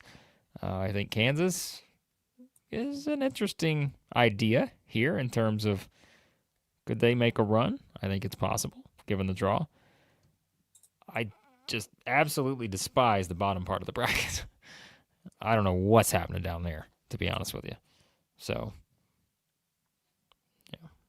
So I'm gonna run through this, but is there any way possibly to right now set up an ESPN tournament challenge, or just like reload the Southeastern 16 tournament challenge from last year? Because probably, yeah. Because when I think last year what we did, and we might not have had the whole challenge set up yet, but what we did is we went to the bracket, and when we did like our gut brackets, like our initial reaction bracket, we were like going through and doing our picks because we couldn't find a full bracket that would fit the screen that could look good. So we would just share our screen and just pick through like an ESPN tournament challenge or CBS, something like that. I remember that's what we did last year. Anyways, my initial thoughts on this East region. Look at the difference between the 8-9 for Duke and the 8-9 for Arizona, just on the opposite top corner. One's got to get Ohio State or TCU. TCU's got wins over Florida and some really good Big 12 wins. And Ohio State, ever since John Mobley got back from injury, is playing their best basketball. They're up to number 26 in KenPom. Guys, on February 14th, they were 42nd. In 1 month, they've gone from 42nd to 26th. They've been playing very well. They found the rotation, and Bruce Thornton and John Mobley's a really good backcourt. Compared to Arizona, gets what, Villanova or Utah State, is it, on the other side there? Let me just make sure I'm right on that. Yeah, Villanova or Utah State. I mean, Villanova or Utah State or Ohio State and TCU. I mean, that's two completely different levels of play there, in my opinion. So I thought Arizona gets the nicer 8-9. I'm going to lose a lot of sleep over St. John's, Northern Iowa, Kansas, Cal Baptist. My gosh. It's going to be tough to put St. John's in the Sweet 16, knowing that Northern Iowa is a pretty dang good mid-major that slows the tempo way down. And anytime we're doing upset picks, it's always a little bit nicer to pick an upset team, a mid-major team that plays a super slow tempo, just lower possessions, more chance for an upset. And Northern Iowa is one of those teams. I probably will pick St. John's to move along. But then Kansas, I mean, you are going to talk yourself into circles here. Yeah, in this East region, this one's already got you locked up. You want to talk about inconsistency in Kansas? That's going to be tough. I told Blake I'm picking South Florida. Didn't matter who it was. That's just my team. So I'm picking South Florida. I might pick them to win 2 games and look like an idiot while doing it. And then UCLA has all these injuries that we got. Is Bilodeau going to be playing or not? Because if Bilodeau's playing, I'm taking UCLA. If not, I'm going to have to tinker there. Man, I don't know. I don't have any team I like originally. I have no clue who I'm going to have in the Final Four here. No clue. Well, we'll have a full South region preview East region preview coming up on the channel. So we'll give you more in-depth thoughts on that. I'm trying to create a bracket group right now. Do we have a group name? What do we want our group name to be? What was it last year? I could not tell you. So something generic. I know. I've tried, and it says all of them are taken. So I'm trying to be creative here, but I've got nothing. So, anything in the chat for a bracket pool name? Southeastern 16. The Legends bracket. We're just calling it the SE 16 Legends. SE 16 Legends bracket. There we go. That's all I got. So all I got to work with. How do we invite people? Let's go ahead and throw it in the chat. Copy the link. Oh, and we're gonna the bracket challenge. You know what might happen, guys, is as we fill out our gut brackets here. Blake Barr. Great idea. We're changing the name. In our tournament challenge. If you fill out your bracket right now, it might give us the opportunity to show that as well, and maybe we can see who you guys are picking. All right. Okay, so the bracket challenge, I think I just shared that in the thing. It should work out, so maybe everyone make sure that works. You only get one bracket. We're not doing that 15 bracket nonsense. You get one bracket, people, please. Don't fill out 100 brackets. Who are you, Max Barr? Come on. You get one bracket. It's a bracket of integrity is what we like to call it around here. So, okay. One bracket. You get one bracket. What's next? Should we do the yearly tradition of the gut bracket? Are we ready? We tinkered a little bit. Like you always, guys, one of the best things about March Madness is this week just staying up until midnight tinkering over the 8-9 games. It's a tradition like no other. You have to do it. Well, I have to do it. You can join me if you want to go crazy this week. But last year we picked all 4 1 seeds Final Four on the gut, and then we ended up with all 4 1 seeds. So we didn't change too much. Okay. So I'm trying to reset my bracket here, and unfortunately it does not let me because I had to submit a bracket, and I did the auto bracket, Max. You have to stick with it. Well, I know, but now it doesn't let me reset my bracket. There's got to be a way to do this. So unless I can figure this out, we're going to have to there's got to be like a clear picks, something like that. I just do not see this option anywhere. So, yeah. I can't clear it, which is gonna, it just we're not gonna be able to use it if I can't clear the bracket. We'll have to go. Well, you want to just do like the ESPN win a car bracket pool or something. There's other bracket pools you can enter that you'll get a fresh bracket just for this picking it. Okay. All right. Well, let me keep working on that for a second. Yeah, give me 1 second. I'll try to pull it up as well. Is it working for you guys in the chat? Did that link work for bracket Sorry, challenge? remember, this is on the fly. There's not a lot we can do here on some of this. I'm trying to clear this Men's bracket, but I Tournament can't. Challenge. My brackets. Yeah, we gotta get this going here on the fly. Create a bracket. All right. Here, I can share mine. No idea. We'll just do a share screen.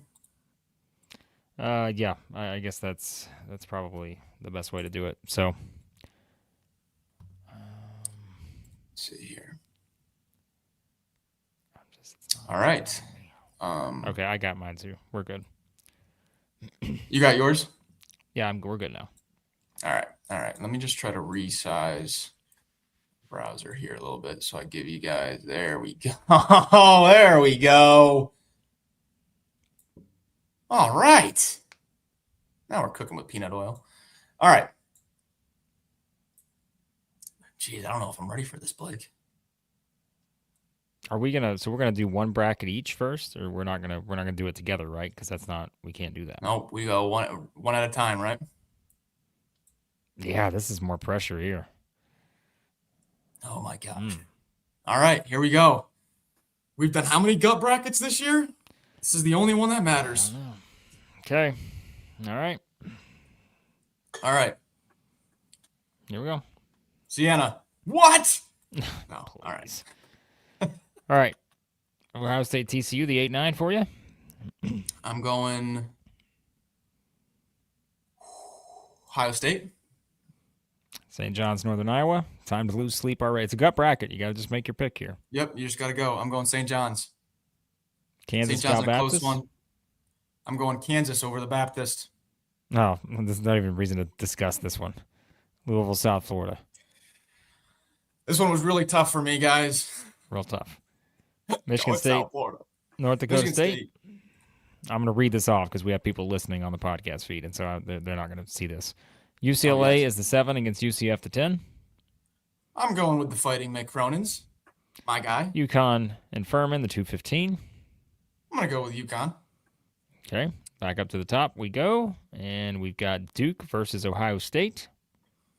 Ooh, I'm going Duke. Okay, St. John's versus Kansas, the 4-5. Go with your gut, Max. Go with your gut, Max. Go with your gut, Max. Go with your gut. St. John's. Wow, that was tough. That one was a lot tougher. I didn't like that, Blake. I didn't like that. South Florida is the 11 versus Michigan State, the 3. You are. Guys, come on. This is March. My team. South Florida. Oh, boy. UConn is the 2 versus UCLA, the 7. That's a nice one right there. I think I got to go UConn. All right, we got Duke and St. John's. I hate this. It's a gut bracket. Duke. Jeez. UConn, South Florida. I already know I can't. Oh, you surprised me. Your UConn. gut's not upset just yet. Duke and UConn. Wow. Man, I didn't think I was going to end up here. Can't And that yet Duke one of them with has to be in the Caleb Final Foster Four. in the Final Four? One of them has to be in the Final Four. I don't want to put UConn in the Final Four. But I think Well, I then you gotta might. pick I got to go Duke right now, and that's going to change. That's going to change. Only option you have is one or the other. That's gonna okay. change. Should I go According to your what gut. up here? Let's Up just top just right? go over to the west. Let's go to the west. Yeah. All right. Arizona versus Long Island. You got Arizona. Arizona. Villanova's the 8-9 against Utah State. Villanova. Okay. Wisconsin and High Point, the 5-12. Ooh, now I do want to get a little crazy there. I might be picking High Point eventually, but I'm going to go Wisconsin right now.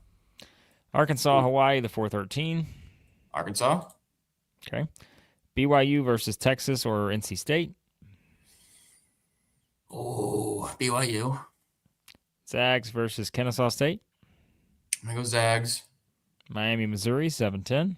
I'm too chalky. Got to have a double digit somewhere. Give me Mizzou. Purdue and Queens, the 2:15. Queens is not in New York City, folks, but you didn't know that. Purdue. All right. Back to the top. We've got Arizona, Villanova. Zona. Arkansas, Wisconsin. I'm going Hogs. Zags, BYU. Going Zags. Purdue, Missouri. I can't believe I'm 1, 2, 3, 4, but I'm going to go Purdue. The gut's not really all that upset just yet. Arizona and Arkansas, the 1-4. Hey, I got South Florida in the Sweet 16. You do. Oh, I'm sorry, Hogs fans. I'm sorry. It's a good run, but Arizona. Well, you know, Max, if you don't pick Arkansas, that means you hate them. Purdue, the 2-3 against the Zags. Wow, that's a really fun 2-3. Mark Few against Painter. That's nice. I think Purdue's figured it out, though. But I also think the Zags have figured it out. And I've had 1 Graham week EK ago, on my fantasy team. We despise both of these teams. Like not a week ago. It's probably 2 weeks ago. We were like, I mean, no matter what, I'm having Arizona beat both of these teams. Yeah, so just pick one here.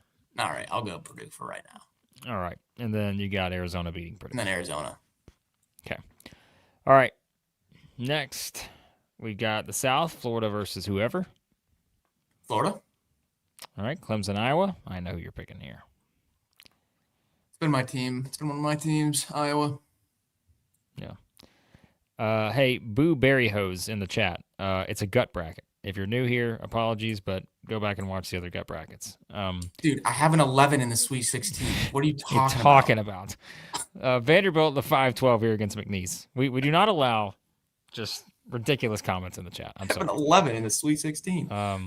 Vanderbilt, McNeese. All right. Nebraska, Troy, the 4-13.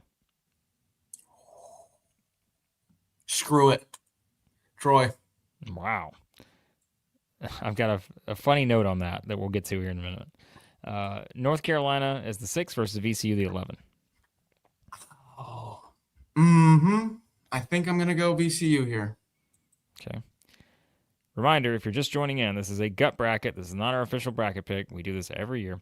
Penn versus Illinois, the 3-14.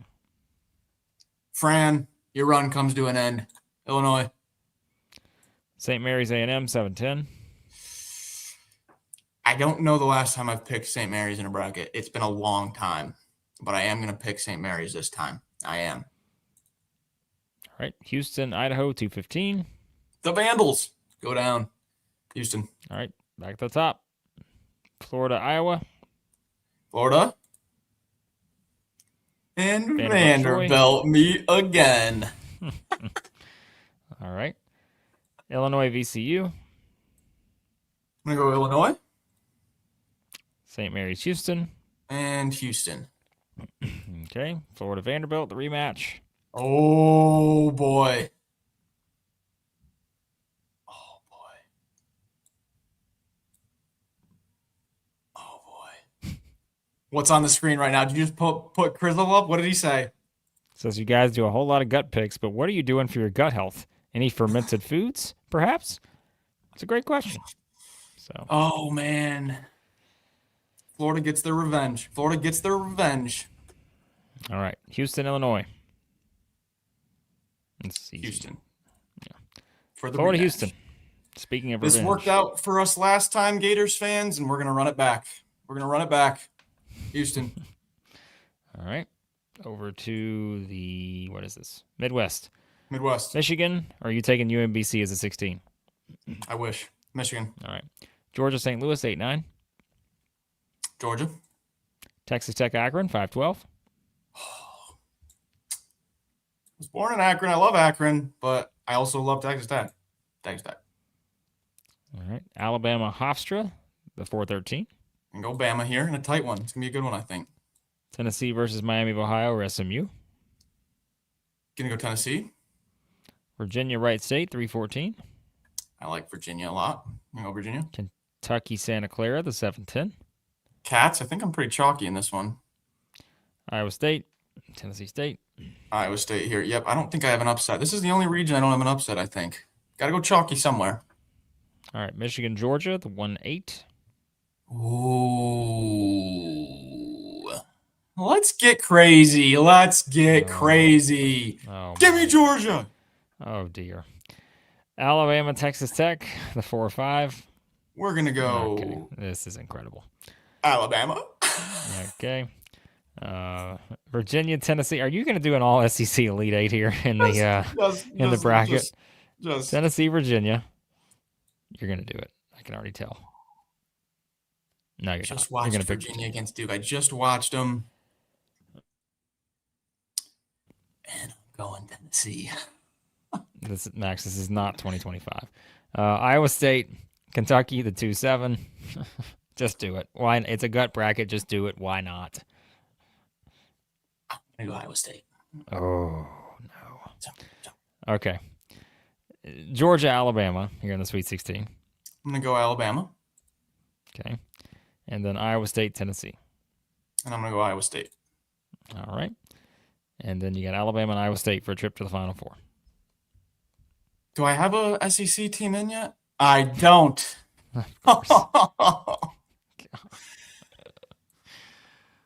And it's just not our year, I guess. Oh, keeping them out in the gut bracket. It's not the real bracket, so this one doesn't count. Yep. So I'm going to go Iowa State.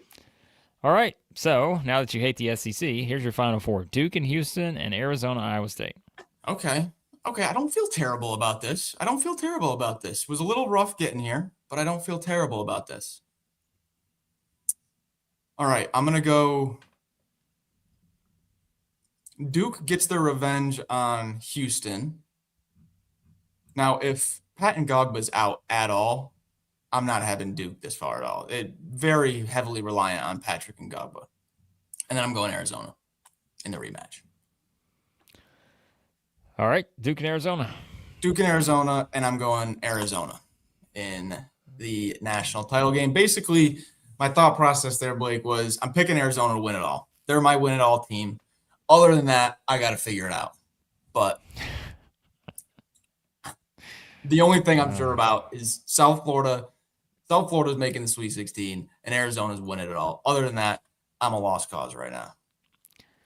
All right. Well, you said it, and there you go. There is gut bracket number 1. Chat, how would we grade Max Barr's gut bracket? It didn't feel great. First time around. It didn't feel great. What would you give it a gut grade? What would we say? Didn't feel great. I thought it was pretty good. I don't love the idea of Florida and Vanderbilt having to play again, and then Florida having to play Houston or Illinois. All right. Man, it's a lot to get through just to even play in the Final Four. Listen, it's a gut bracket, okay? It tests you. It's not an official bracket. You're allowed to do anything you want with your gut here, okay? It's a pulse. It's a pulse check. Yeah, that's all it is. Your gut is starting to go to work, and eventually your brain will take over here a little bit, you know? So the one thing you can't do is just call us SEC homers. That's not what we're going to do here. No. It's March Madness now. That's right. So, all right. You're up. Oh, boy. Here we go. It's time. Let's get to it. The voice is trying to hang in here. And let me get this pulled up on the screen. And, yes, this is a gut bracket. Remember, number 1 rule here of Southeastern 16. We do not judge another human on their gut bracket.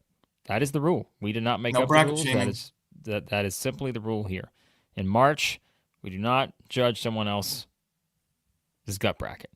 Now, our official bracket, you can judge it all you want. But the gut bracket, we don't judge. All right, you know what I'm going to do here? Full gut bracket style. There will be no slowing down in this gut bracket.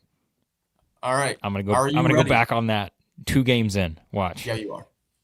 Okay, here we go. You have the number 1, Duke, against the 16 Siena. Duke. You got to pick it. Oh, sorry. Duke. You got the 8 seed Ohio State against the 9 seed TCU. Ohio State. You got the 5 St. John's, 12 Northern Iowa. St. John's. Okay. You have the 4 Kansas, 13 Cal Baptist. Kansas. 6 Louisville against 11 South Florida. Louisville. 3 Michigan State against 14 North Dakota State. Michigan State. Shot in the chest right there. UCLA is a 7 against the 10 UCF. No one wins. UCLA. 2 UConn, 15 Furman. UConn. All right, we're back to the top with one that you've been eyeing for weeks now. Number 1 Duke against number 8 Ohio State. Ohio State. I told you the committee was going to make me do it. I said this days ago. 5 St. John's, 4 Kansas in the round of 32. Kansas. 6 Louisville, 3 Tom Izzo and Michigan State.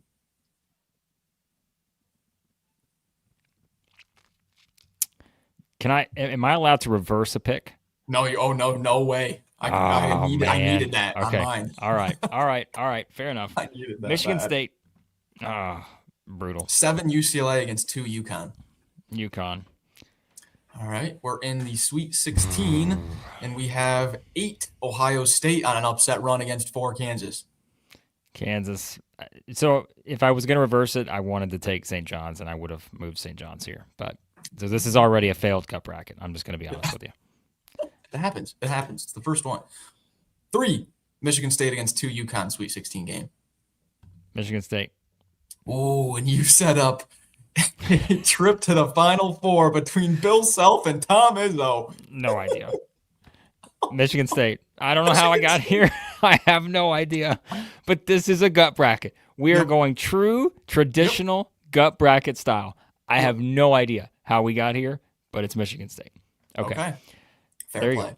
In the West, you have Arizona against Long Island. Arizona. Arizona is going to play the winner of 8 Villanova or 9 Utah State. Villanova.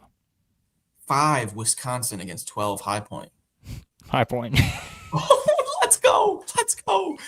4 Arkansas against 13 Hawaii. Arkansas. 6 BYU against the 11 play-in Texas and NC State. BYU. They're going to play 3 Gonzaga or 14 Kennesaw. Gonzaga. 7 Miami, 10 Mizzou. Missouri. 2 Purdue against 15 Queens. Purdue. Thought about it. He thought about it. I thought about it. Purdue. All right. Tommy Lloyd in Arizona against the 8 Villanova. Arizona. They're going to be playing the winner of 12 High Point or 4 Arkansas. Arkansas. And down bottom half of this region, 6 BYU, 3 Zags. Zags. Zags will be playing the 10 Missouri or the 2 Purdue. Purdue. All right, and we've set up a 1, 2, 3, 4 on the right side here in the West region. 1 Arizona, 4 Arkansas.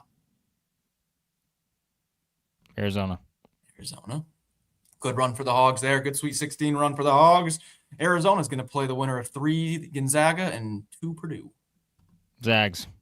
Zags are going to play Arizona for a trip to the Final Four. Arizona. All right, Arizona and Michigan State so far. Oh, I like it. How does it feel? The Michigan State one, I have no idea how we got there, but we did get there, and that's all I know. That's all I can tell you. Iron Kentucky will get you the bracket link in just a second after I finish this gut bracket. Okay. All right. In the South, we've got Florida against a 16 playing. Florida. They're going to be playing 8 Clemson, 9 Iowa. 5 Vandy, 12 McNeese.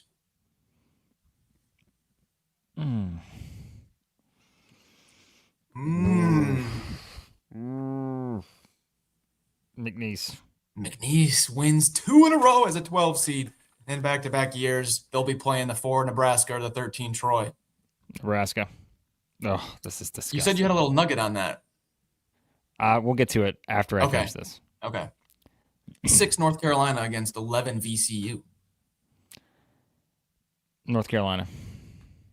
They'll be playing the 3 Illinois or the 14, the Fighting Fran McCaffreys. Penn. Nice. He goes with Penn. All right. 7 St. Mary's, 10 Texas A&M. St. Mary's. Houston against Idaho. Houston. All right. Back up to the top where we've got Florida against the 9 seed Hawkeyes. Florida. Florida plays McNeese on a run or the 4 seed Nebraska. By the way, Vanderbilt fans, I am trying with a we're reaching back into the bag of tricks from several years ago. So see the vision here, okay? McNeese. He's got a 12 in the Sweet 16, folks. All right. 6 North Carolina, 14 Penn. Are we going to add a 14? North Carolina. Or not. North Carolina is going to play the 7 St. Mary's of the 2 Houston. Houston. All right. We've got Florida against McNeese. The Cinderella Florida. comes to an end as Florida wins, and then Florida will play North Carolina as a 6 or Houston. Houston. And the rematch is set. Florida and Houston in the Elite Eight.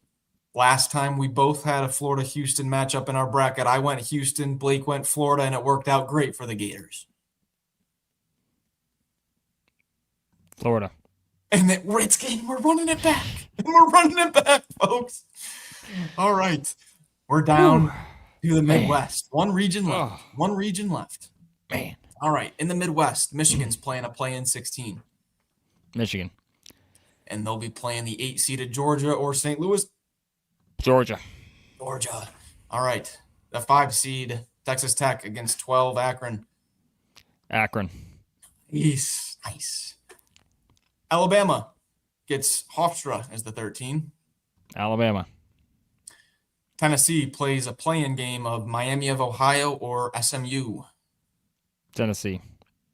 Tennessee will be playing Virginia or Wright State, 3 versus 14. Virginia. And the bottom 2 matchups of the Midwest, Kentucky as a 7, Santa Clara as a 10. Kentucky. Kentucky will play Iowa State or Tennessee State. Iowa State. All right. Did we both go pure chalk? Nope, you went Akron. Okay. Yep. All right. Michigan, Georgia, round of 32 matchup. Michigan. It goes with Michigan to play Akron or Alabama. Alabama. All right. Bottom half of this quad, we've got Tennessee and Virginia. Virginia. Virginia will play Kentucky or Iowa State, 7 versus 2.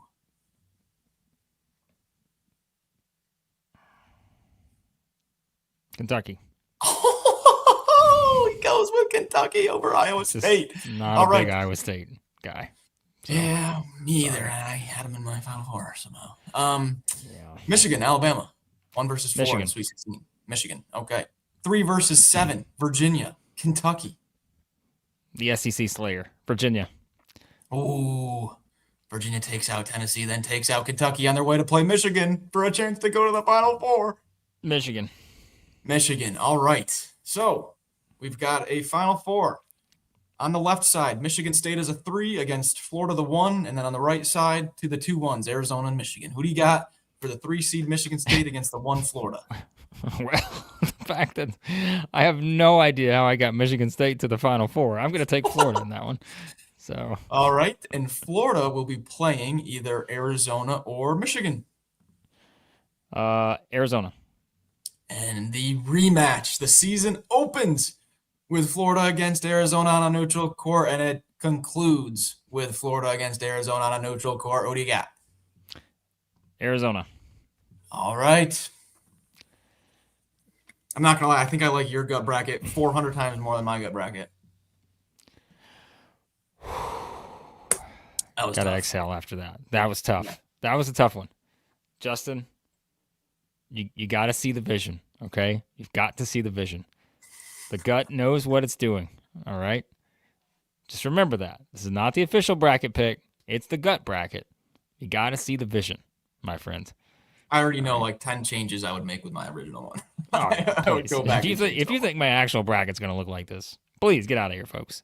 Again, the gut bracket does not exist unless you stay true to the principles of the gut bracket. If you don't have principles, get out of here, because the gut bracket is all about principles. Okay, you got to stick to them. The honor system. If your gut's telling you something and you go against it, the gut always knows. Don't forget that. Sean's a man after my own heart here. I fill mine out and then make 967 revisions. Revisions, tinkers, call them what you want. I'm going to make 967 of them just like Sean. At least. Okay, so I told you funny note about the Troy game, right? Yeah. So let me tell you why I told you that. 1 second. ESPN, do you want to save your changes? Absolutely not. If you think I'm ever thinking about that gut bracket again, all those games, get out of here. So, all right. See, Flying Blind said he had Michigan State in the Final Four, too, in the gut bracket. So, again, it's, I'm not the only one in the gut bracket out there. So when I filled out the first bracket, okay, I did full-on randomizer from ESPN. Does anyone want to see what the full-on randomizer Final Four was? Max is not going to be happy about this. I'll tell you that, because there's a certain team that would be left out that he likes in this scenario. Well, I need to see it now. Well, I've got to figure out how to share it, and we will do that. So I think I have it shared. Okay. So in the ESPN randomizer, the Final Four had Louisville there, so that means South Florida would be out. No! But it's a great day to be a Trojan, because the ESPN automatic randomizer went with the Troy Trojans as the national champion. Right now. No, this is going to be a bad look. No, there's going to be plenty of people who are going to be like, can you believe these Southeastern 16 guys picked Troy to win the national championship? Yeah, you bet we did. But Iowa State is there too. So if you'd like any notable upsets, don't worry, Justin. Vanderbilt got knocked off by the eventual defending national champions in Troy. Prairie View Lehigh made a heck of a run here. So Florida had some history against it. UMBC too. They did it again. Look at this. UMBC all the way to the Elite Eight. I don't think any SEC team came out of this one well in the automatic one. Yeah. I mean, Hawaii's all the way to the Elite Eight here. Get this thing out of here. Is there an anti-SEC bias from ESPN? Some are asking. Long Island. So some are asking. So yeah, there you go. All right. All right. After the gut bracket now, we're about 2 hours, 20 minutes in, north of 1,000 people in here. I've got 2 questions for you guys. 2 questions for the chat. Even if you don't normally chat, just throw something in. Come on, it's Selection Sunday. Give me my team. This is my team. I'm picking them no matter what. For me, it's been South Florida. I absolutely love the guys. South Florida's my team, and then I'm going Arizona to win it all. Give me those 2. Who's your my team that you've been banking on? You're picking them maybe to win a game, maybe 2, and then national championship picks. Go, go, go. Hold that thought for a second. We got tip times. Sorry, let's get these real quick. And while those roll in, tip times. Yeah, let's get the tip times real quick, because I think that's pretty important. Let's pull these up on the screen. Let me see here. Tip times. Well, I was somewhat right. Oh, you are set. Look at the first game on Thursday. Oh, no. Oh, no. The first game on Thursday, Louisville, South Florida. Incredible. A 12:15 Eastern tip. Vanderbilt is in that tricky 1:40 Eastern tip. I don't like that. I don't like it. I'm just telling you right now. Arkansas and Vanderbilt, who both played today, playing early tips on Thursday. Why? Why do we do this to the SEC? I feel like this happens all the time. Why are we doing this to the SEC? It happens every year, I think. On Friday, A&M is going to play. So, of course, Vanderbilt and Arkansas play at the same time. So that, of course, we have that to talk about. On Friday, you've got A&M playing at 7. Or wait, no, that's Thursday evening. A&M's at Thursday evening, 7:25. Georgia St. Louis. Oh, a late tip for Georgia St. Louis. That game's going over 200 on the over/under. That's going to be the greatest first round game since last year. And then, okay, so there's your setup, right? So my heart is going to get ripped out from under me. Jeez. Your entire bracket could come to a halt after the game number 1 of the tournament. So how about that? Keep that in mind. So, if South Florida loses the first game of the tournament, we're boycotting the rest of March Madness. No, yeah. I would just be quite a bit behind in the bracket pools. All right, so how many SEC teams are there? Give me a count real quick. We've got Texas, Georgia, A&M on day 2, or no, evening. This is all day 1. Yeah, evening. Yeah, and then in the first slate, Arkansas, Vandy. I don't like that. Why are they making these 2 teams play early? So, and Arkansas has got to play in Portland somewhat early. So, come on. All right. Okay. What's the next logical step here? The other tip times. We get confused. Friday tip times. We do have Friday? Yes. Where's the link? There it is. Okay, so it's Kentucky, Santa Clara, also in that 1:40 Eastern slot on Friday. And then we've got Alabama, 6:50 Eastern, Tennessee at 7:10 Eastern. Ooh, we got a late one for Missouri on Friday. Missouri, 9:55 Eastern, which is no way it'll start on time. That's going to be the late game on Friday. So, all right. Ooh. Utah State and Villanova to close it out. Utah State's been playing those West Coast times all year. Villanova. Oh, yeah, Florida. Apologies. Florida is at 2:45 Eastern. And I normally just automatically fade the Mountain West, but if the latest tip in San Diego, Villanova's traveling the whole country, that could get interesting. Okay, that's a little wrinkle there. That's a good little wrinkle. Okay, so there are your tip times. Max can pull those off the screen. I'm gonna get a tweet out on that here shortly, so I'll let Max chat. But before I do that, let me give you the bracket thing real quick. If I could find the link. Here, so we had a bunch of calls coming in for my teams and championship picks. Okay, there you go. We've got Georgia over St. Louis as my pick. Jordan saying Arkansas is my team. We've got more Arkansas. National champ Houston. Okay, that's the first Houston I've seen. Hawaii as my team from Tune to get an upset. Florida national champ. All right. Word Up Ninjas going TCU as my little upset team. Jack's going Hogs to beat Arizona, and Duke is gonna just skate by and win a natty. Phil, noted Hog fans going Arkansas to win it all. Max, throw these tip times out. Yeah. So how are notable people sharing this from something that's not even accurate? Oh, those weren't accurate? How are notable media people sharing these things? I mean, obviously we did, but how are other notable media people that I'm grabbing these from sharing these things? Please check these guys first. Unreal. So get these out. What? Someone just made fake tip times? Of course they did. But you have like media members who are now writing stories on these tip times that are coming from a non-legitimate source. Scandal. Don't do this. Conspiracy. Don't do this. We have conspiracy on our hands. Oh, God.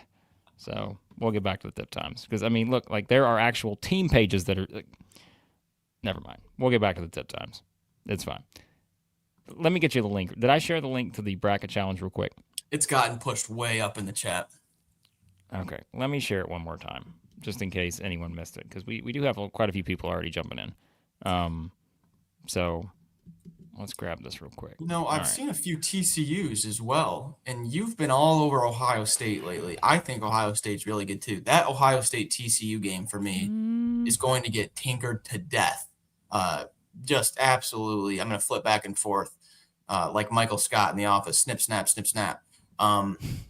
Yes, but of course. I've seen both people. I've seen both say, okay, if Ohio State wins, they're beating Duke. If TCU wins, they're beating Duke.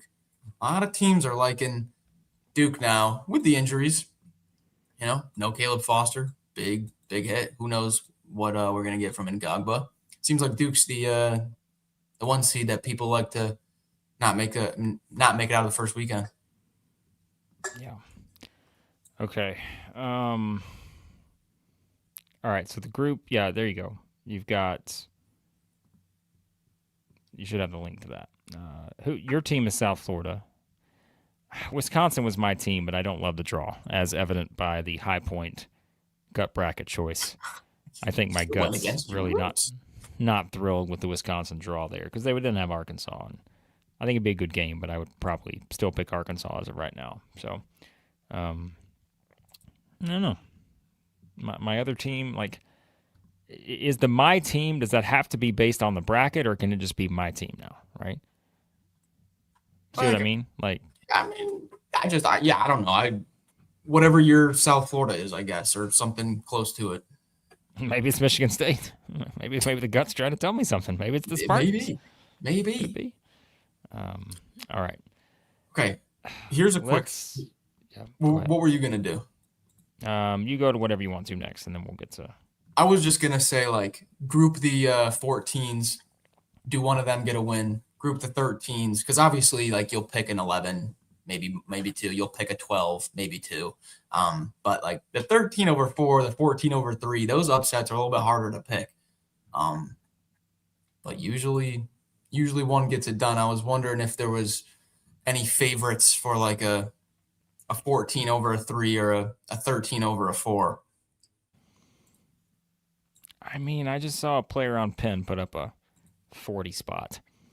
Anytime you give me one of those, I'm intrigued. Okay. And we've been down on Illinois. So fair, unfair. I'm intrigued. Wright State. I don't know too much about Wright State, admittedly. I don't see it, but it's Virginia. So people are always going to be curious. Watcher. I'll have to look into them a little bit. Yeah. I think I'm going to pick all of the 3s. I don't think I'm going to have a 14 on my bracket. Probably so, because that's where, like, you don't want to get too wild with your bracket too early. No. I'm telling this to the guy who, if South Florida officially gets one of those first games, could have the 11 in the Final Four Elite Eight. But that could have. I need to. You have this is. Guys, I need you to help me out here as well, okay? You got to keep me down to earth here on South Florida, okay? Because by the time it gets to the weekend, I'm just going to keep having them win more and more games. You got to keep me down on South Florida. The 13s, getting ahead of myself already. The bracket just came out. Now the 13s, a little bit trickier. 4s, a little bit more. There's a little bit of separation there between the 3-line and the 4-line. Kansas gets Cal Baptist. I'm not picking against Bill Self in the first round. Troy against Nebraska. It's going to be intriguing, but I'll probably end up picking Nebraska. I mentioned why I like Hofstra. I've watched them a bunch, and they've got a good coach and good guards. And I like guards in March. And then Hawaii, Arkansas. I'm not picking Hawaii. So it would really come down to, for me, maybe get crazy with a Troy over Nebraska, but I don't think I'll end up doing it. And I really don't want to submit a bracket where my highest upset's just a 12-5. I mean, come on. I got to pick a 13 somewhere. Yeah, I know. That's where it's going to be interesting to figure out who's going to be the person that breaks your bracket. So it's going to get broken. Well, yeah, that's inevitable. But, yeah. I don't know. What's your pulse level if last year was a 10 out of 10 on chalk? We're just feeling so chalk and we don't even care that we're chalk. 10 out of 10 chalk level. What's your chalk level? How are you feeling now after a gut bracket and just seeing kind of how the matchups play out? How you feeling on chalk? I mean, in all honesty, like, I feel like Arizona is the only team that there's not a lot of pushback on right now. You know, I mean, like it or not, Florida just had a really rough game against Vanderbilt. Michigan injuries, Duke injuries. So, I mean, you're talking about the top seeds that I think last year, I remember that was the difference last year, guys. Why we said it was like a historic season. Yeah. I'm picking against the 1 seeds last year just felt like you were just asking for trouble. And this year, though, I don't know. Like, could they all get there? Of course they could. Do I think the percentage on that is like high? Not necessarily. I just think there's a little bit more uncertainty. But then again, you could also, I think, say the same if the 2s and the 3s and on down. So if that's the case, then you have chaos in those regions, and then the 1s wind up as the last one standing because, well, there was chaos that allowed them to get there. Maybe the path wasn't as hard as it looks on paper. And so there's a lot of different stuff like that that'll come into play. But I think you have a lot more you can push back on with the top seeds this year than you did last year. So Florida still, we'll pull back up the South here for the visual. Florida still the SEC's best chance at a Final Four, you think? Yes. The Achilles heel has been the shooting. Obviously, Houston's a good defensive team, but on the way there, you're not really looking at like some of the top 10 analytical defenses. If I'm Florida, the matchup I want the least is Vanderbilt. Period. Before Houston, right? In their top part of the bracket, like to me, I'm like, that's the only one that worries me a little bit because we just saw it happen. And we said sometimes a team is not a great matchup for you. And I think the way Vanderbilt plays offense, do I think they'd beat Florida again like that? No, I don't. But I also believe that there's some matchup difficulties to that game. So, but I mean, that's why I think this one feels like it's Florida-Houston, and I don't see a ton of other options, to be honest with you.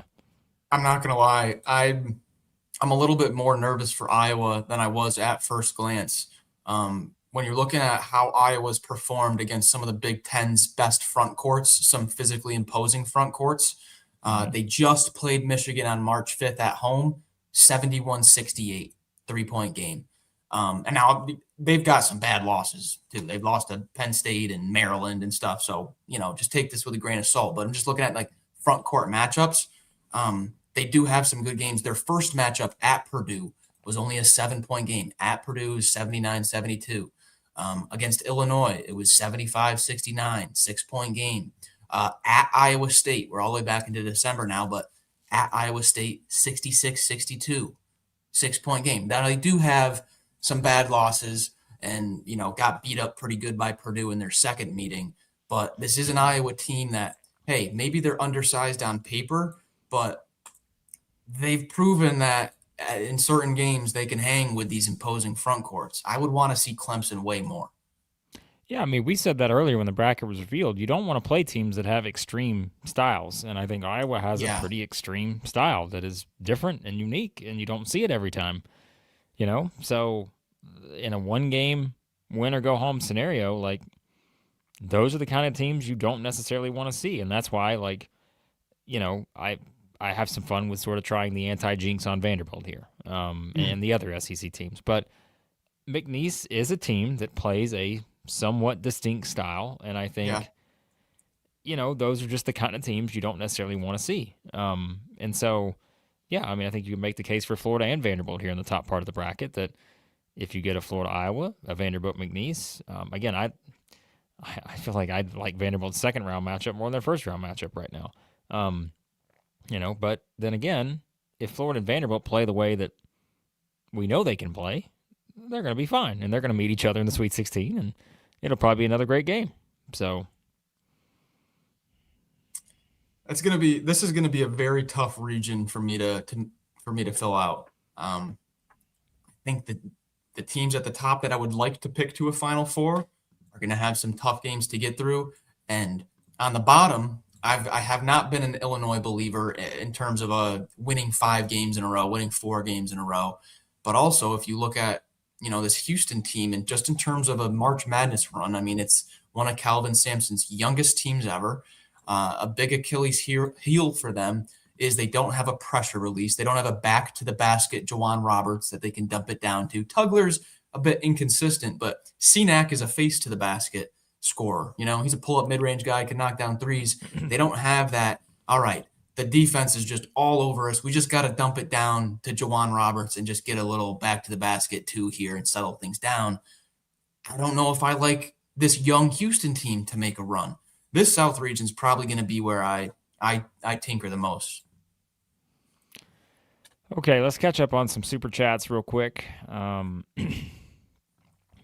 let me clear some of our comments so we can make sure we get to them. And again, if you're listening to this on the podcast feed, we know this is our reaction show of the year, so it's just going to be, you're basically watching a watch-along. We're just on the fly here. This is not your usual structure, all that stuff, but we do appreciate everyone, both on the audio and all of this. Yes, and shout out to Iron Kentucky. Everyone stay safe with the storms tonight. Of course, that goes out to everyone there in the path. Let's catch up on some stuff here. Sharkensaw, new member here at the channel. We appreciate Sharkensaw back on the fold. There we go.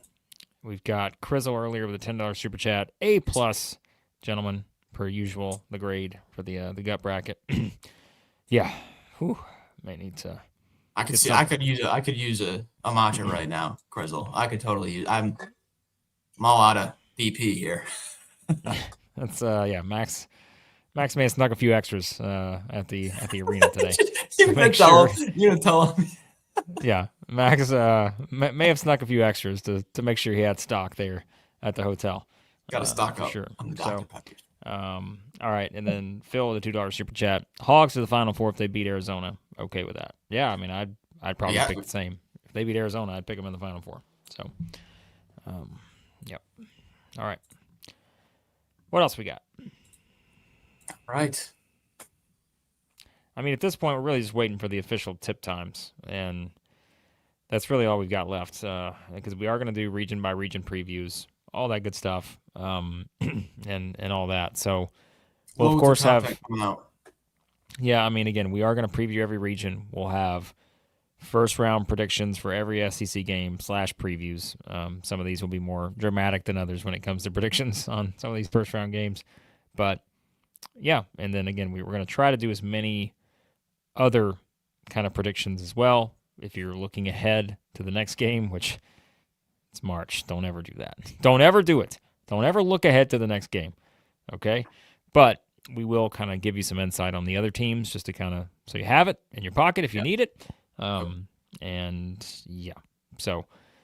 lots of stuff coming up here, guys. So. The question was chances 2 or more SEC teams get to the Sweet 16. I didn't look back at it, but I would just say pretty good, just based on having, what was it, 4 teams as a top 5 seed, 5 teams. Yep. Florida, Vandy, Arkansas, Alabama, 4 top 5 seeds.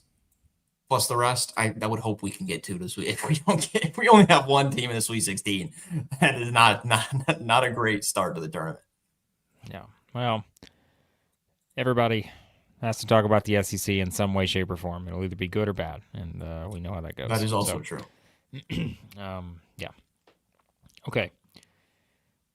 I don't know if we hang around for the tip times or not. You just kind of never know sometimes with these. They should be out, I would think, in the next few minutes. I feel like there's a pretty clear cutoff. Maybe I'm wrong about that, but I think we will. Would like FanDuel on the odds have the times? No, not yet. They don't. Or would they just put like basic? It's just basic times. Yeah, they're not gonna have them. Yeah. I mean, we know the tip times for the 2 play-ins. Like it'll be the 16s will play first and the others will play second. We know that for sure, but we don't have the times yet on the others. So if you are just catching up, the times we read earlier, the media, which I mean, again, put ourselves in there, but I honestly just grabbed it from another media member. So I was duped by the media member who was duped. So the domino effect, as someone said earlier. So Those are not the Here we official go. tip times. And there you go. I got something quick. Where you Gut picks for Tuesday. Just gut picks. We'll have our full, but gut picks. You got NC State and Texas. It's a pick 'em, dead even right now. And then UMBC Howard. UMBC's minus 2.5. I gotta First take night. It's the first night. You kidding me? A 16 seed UMBC, and I got to pick against them? There's no chance of that. Yeah, I'll go UMBC too. Texas and NC State being a dead pick 'em. Minus 105, minus 105, minus 115. What do you do? What do you do with those? So you've got Texas, who has lost 5 out of their last 6, and you have an NC State, who has lost 5 out of their last 6. 2 teams playing terrible. Well, not terrible. That's too tough. But 2 teams on a slide. I wouldn't know what to do with Texas NC State. There's no confidence there in that game at all. So, I'd probably pick Texas, but that's just, Who makes more one-on-one circus shots, Quadier Copeland or Dalen Swain? Yeah. That's tough. Okay. Team websites have put up these tip times, and now they're having to retract it and send out notes that. Who started this conspiracy? It's an account that has hundreds of followers, and again, official team sites are putting up these tip times and now having to pull them, and it's just the domino effect again of Twitter. It's an incredible thing. Can you imagine being behind all that and you're just evil laughing right now watching all this? It's of course. So, of course. All right. Again, we could wait. All right, we're going to turn over to you guys for a few minutes, okay? We're going to try to wait for these tip times, but if they're not on in a few minutes, we're going to hop off. We have to save our voice, so I do. Okay. I've got a 6 a.m. flight, too.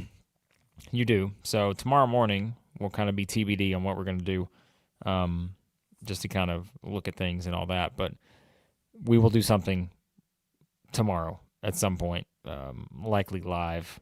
We'll also have videos going up starting tomorrow. So it's just, you will be getting lots of videos, to say the least, here on the channel over the next couple days. So, yeah. All right. Any questions, comments you have, send them on in with your super chats or just general questions. If you have them, let us know.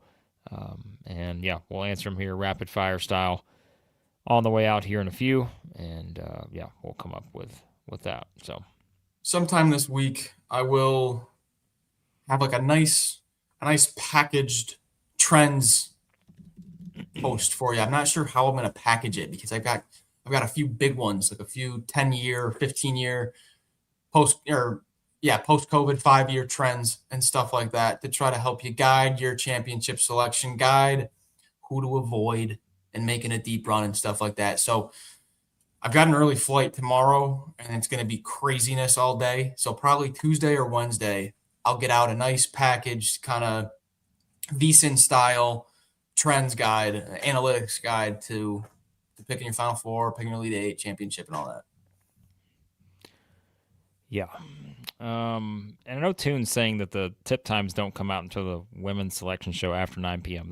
That's not true because there was actually a tweet where someone averaged out all the tip time releases over the past however many years, and it usually comes out a little after 8 Eastern. Well, right now we're almost to 8:30 Eastern.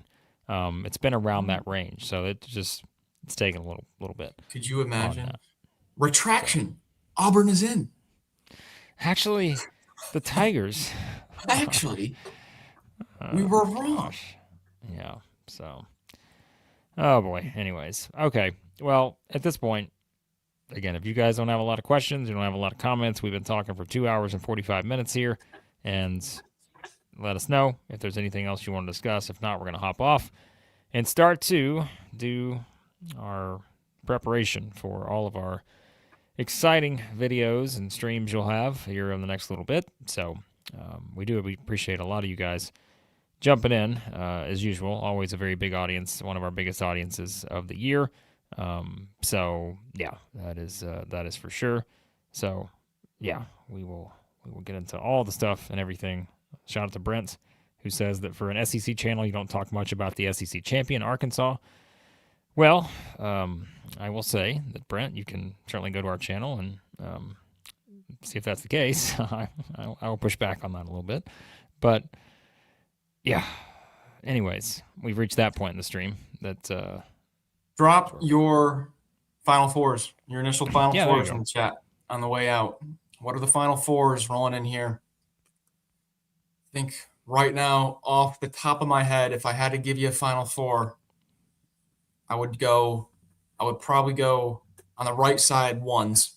I'd go Arizona, Michigan on the right side. Left side the left side's going to be a tinker fest for me. Toon has got Cats making a run. Arizona, Michigan State, and Florida. Florida and Arizona, the 2 ones there. Crizzle is going Zona, Duke, Michigan, and then it's no clue for the Florida region. But yeah, I'm probably going to go Arizona, Michigan on the right side. And the left side's going to take a lot of tinkering for me. Yeah, I probably am going to have that same Arizona, Michigan left side. I probably would still have Florida right now, but that this Maybe is just some an St. John's action. Initial view. I think the Duke region is where, like I said, honestly, I probably would have took St. John's to the Final Four, knowing good and well that how many people took St. John's to the Final Four last year, and Arkansas beat them, and so I don't know about that. That region might be Duke by default, and then I'd wind up having all ones, and I would just despise that bracket. So now I don't know what's gotten into Dandy over here, but I love this one. Dandy has leaned into the madness aspect of the bracket here with Vandy, High Point, Northern Iowa, and Mizzou. I'm assuming with the Vanderbilt National Championship there, unless with High Point. SPW here, Duke, Florida, Arizona, Iowa State. Okay. It's going to be tough for me to pick Duke to a Final Four if they don't have Caleb Foster and Ngogba. I'm going to need that Ngogba news. If I don't get Ngogba news, it's going to be tough for me to pick them to a Final Four. I mean, he's so important for that defense. If Malik Brown's to get in any sort of foul trouble, or Boozer stays out of foul trouble a lot, but if one of those two gets in any sort of foul trouble, man, I've got a Duke Final Four championship ticket, and they're playing TCU, and David Punch just got Malik Brown's 4th foul. I'm shaking in my boots. All right. We're going to hop off here shortly on the way out. We do appreciate the Final Four picks. And we will, again, get things going tomorrow with a lot of exciting stuff. And, yeah, Sean, we've established that. Yes, there were fake tip-off times that duped both team sites, media members, and many others. So they're not out yet. So, yeah. All right. On the way out, which SEC team makes it the furthest? Which SEC team gets upset in the first round? How many SEC teams get upset in the first round? There's your other question on the way out. So, which SEC team makes it the furthest? I mean, it's got to be easy choice is Florida there, but if Villanova's to get crazy with Arizona, or Krivas is to get any sort of foul trouble there, or Jaden Bradley's wrist isn't 100%, I'd say Arkansas, but I mean, I guess I'll go with Florida. Yeah. All right. And then SEC team to get upset in the first round. Who's the team that has? Well, I mean, again, upset. Georgia is a 2.5-point favorite over St. Louis or whatever it is. I don't think that classifies, but I mean, I think of the group. Let's say Vanderbilt, Arkansas, Alabama, Tennessee. I don't know if Kentucky, Santa Clara. That's a close spread. But I would probably say Vanderbilt. It's a tough 12. Yeah, it's just a good McNeese team. They've got old guards. Larry Johnson is a treat to watch. Javon Garcia, probably Vanderbilt there, but I'm probably gonna pick Vanderbilt. We will make our picks when we do our official bracket choices here coming up in the next few days. Again, we'll have previews / predictions for every first round game for the SEC, and we will do all kinds of stuff, guys. I mean, there's going to be plenty of things. It's gonna be a big week. Big week. Yeah, a lot to come. So, all right. We appreciate you for joining in. Again, always our longest show of the year, always our biggest show of the year. We do, again, appreciate it. And, yeah, hit the subscribe button, hit the like button, turn on your notifications so you know when we go live and or post new videos. There will be lots of those over the next couple of days. So don't get annoyed if you just get notification after notification. We're just doing our job. And we do appreciate you guys. So, all right. Thanks for watching. Go find the tip times. The ones that are out there right now are not legit, but we will know those when we talk about these games starting tomorrow. All right. Thanks for watching. We'll talk to you soon. Southeastern 16 presented by FanDuel.